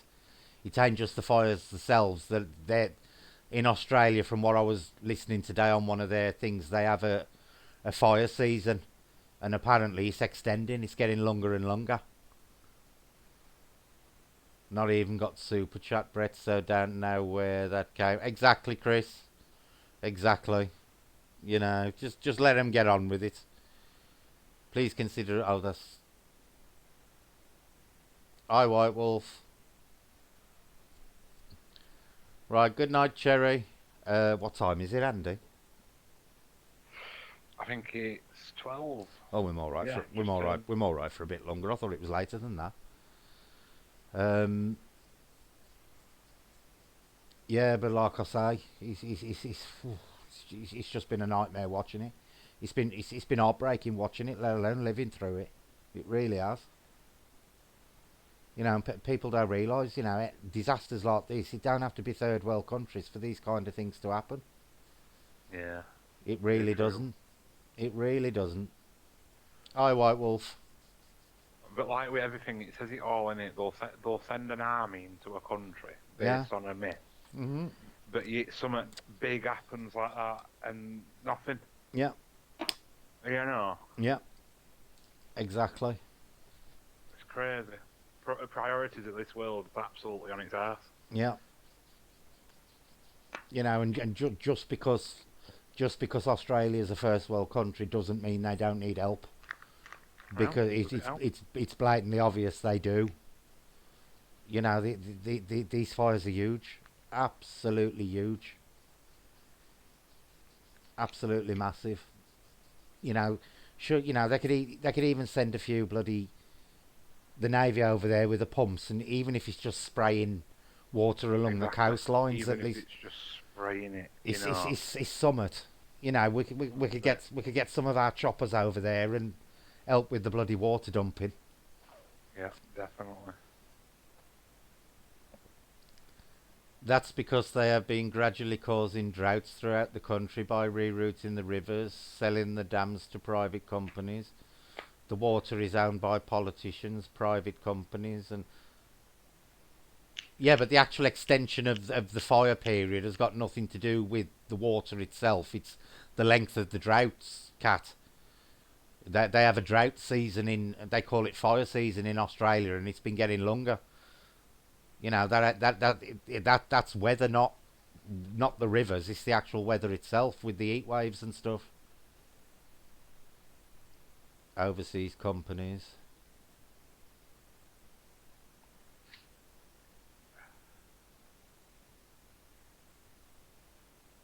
Yeah, gay, definitely. You know, and especially us as the Brits. You know, we still feel a bit of a responsibility towards Australia. We've got strong connections still with Australia. We should be getting off our asses and getting over there. We really should. Like I said, if I could find somebody to have me dogs and get the money to get over there, I'd be over there rescuing koalas. I really would. I'd be picking the little buggers up. I'd risk being bitten, like the film Ringo, all about the water. That film was. But yeah, and this is happening all around the world, and it's like this Gaia theory, and it's Andy. Yep. Something's got to come to balance this. Of course it has. If the Gaia theory is to be believed, the Earth will eventually find a solution to balance everything out again. And if we don't pack things in, I'm afraid the solution is probably going to be the Earth wiping us out. Because I think humans as a whole delude themselves into thinking we're invincible and stuff. But there's many ways this planet could get rid of us. It's done it so many times in the past. There you go, guys. Said our fire season started at the beginning of spring, where usually it starts in December, summer. I spent 8 weeks last Christmas in Oz. It's paradise. I was thinking of moving to Wollongong. It is because the plains are dry, so the land is parched, so continue burning longer. Watch the Crow House on YouTube I shared earlier. Yeah, that's explaining why the fires are worse, Cat. But the fires are being caused by a longer drought season, which ain't connected to the actual water, it's connected to the heat, the weather itself. That little lizard animated film with Johnny Depp as voice actor. What was that one, Andy? So would I, John. I'd go tomorrow if they asked for volunteers. If they could get me there, I'd go. And if it meant I just stood there throwing buckets of water over somebody's house, I'd do it. The Gong. My grandpa lived there. Gay says she lives in New South Wales and most of it has gone. Are you okay, Gay? I believe the earth will wipe us out because we aren't taking care of it. Humankind has gotten lazy. And humankind's got lazy in a lot of respects, Julie. And this is something me and Andy were talking about a few months ago on the channel, where, belief in the Fae and stuff faded and went, we've pulled away from a time where we were more nature based into a time where we're more scientifically based. And I think the answers now for us is we've got to start moving back towards how we used to be, where things are more nature based. We've got to learn to realise now we have a place to fit into the earth. We can't keep making the earth fit us. We've hit that turning point now, and we've got to start going back to nature. The Gaia theory definitely speaks a lot of sense at the moment. Well, glad you're okay, Guy.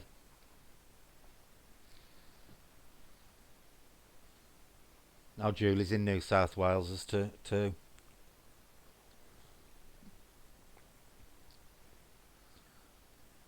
I am always barefoot and grinding. You always say that, don't you, Andy? Yeah. Yeah. And he always says people should go around barefoot a lot more because they'd be a lot more in touch with the earth. Totally agree with that. Ditto, Miss Q.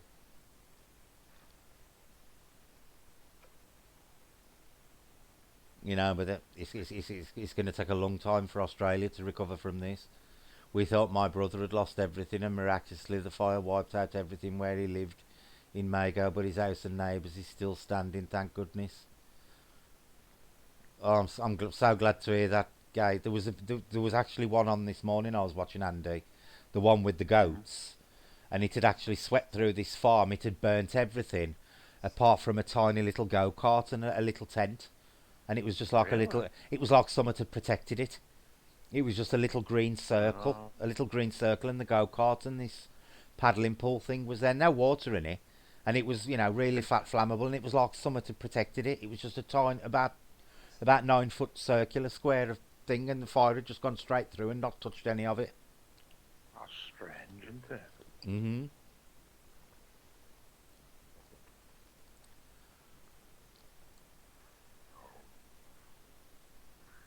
Very strange.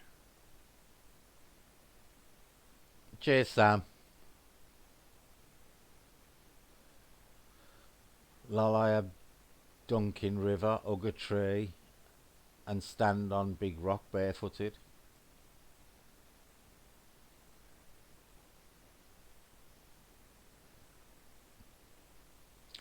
But cheers for doing that, Sam. Just kick 'em out. All I'm doing is bumping me view figures up. So thanks, guys. I saw that on TV. Incredible. Yeah, it was amazing. It was just a little circular patch of land that, and all that was left was this go-kart, and the wheels hadn't even melted or anything, Andy. Really? Yeah, and the corrugated roofs had warped and everything. The fence was all melted, but this one little, and it was literally about a circle, about 9 foot, totally green, just like someone had protected it. It was fascinating to watch. But I think what they're worried about now is the wind changing direction and blowing it back again. All right. In a spiritual sense, there's a saying: you only get hardened and tempered like steel when you walk through the fire and come through the other end. Yeah, there's no doubt this has tempered Australia, without a doubt.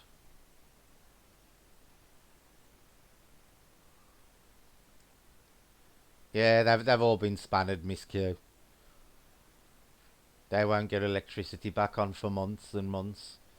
Not sure what they will do once they're allowed back in property. This is the other thing, in it. All the mobile phone towers and everything have gone, Andy. Power lines, the lot. They've got nothing. Absolutely nothing. So some of them are lucky to still have water supply.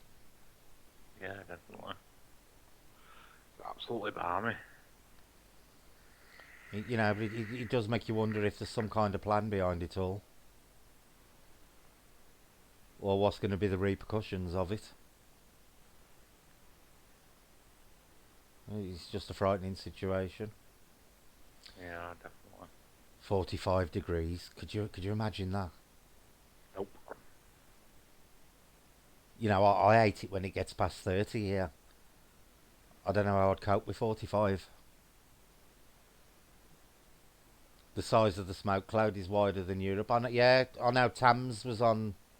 I can't remember whether it was Julie's channel. I think it was. Yeah, it was Julie's channel the other night, and she said they'd got the smoke in New Zealand. So it must have totally covered Tasmania as well.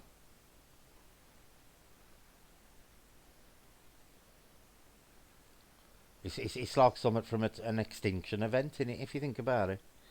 Oh yeah, yeah, definitely. But it's a frightening situation. Well, look, guys, I'm going to close the stream down because it's midnight now, and we've been going for 3 hours, and my throat's screaming time for a break. So, thanks, Andy, for coming on again, Ah, no probs. and thank you everybody in the chat. And we're sending all the best from here to Australia. We'll keep our fingers crossed for you and hope you get the rain that you're praying for. And Definitely. we'll see you all shortly. So thank you very much for coming on. And Sunday's tarot card readings. Apparently Becky did one for Andy the other night, so I might hopefully try and coax her into doing one on mine Sunday night. If we talk nicely to her. But yeah, thank you all everybody, and we'll see you Sunday night, 9 o'clock UK time, and I'll do the card readings for anybody who wants them. Yeah, I'm glad to see you on, Julian. I'm glad you're all safe, and I'll see you all soon. So good night everybody. Good night, everybody. Cheers.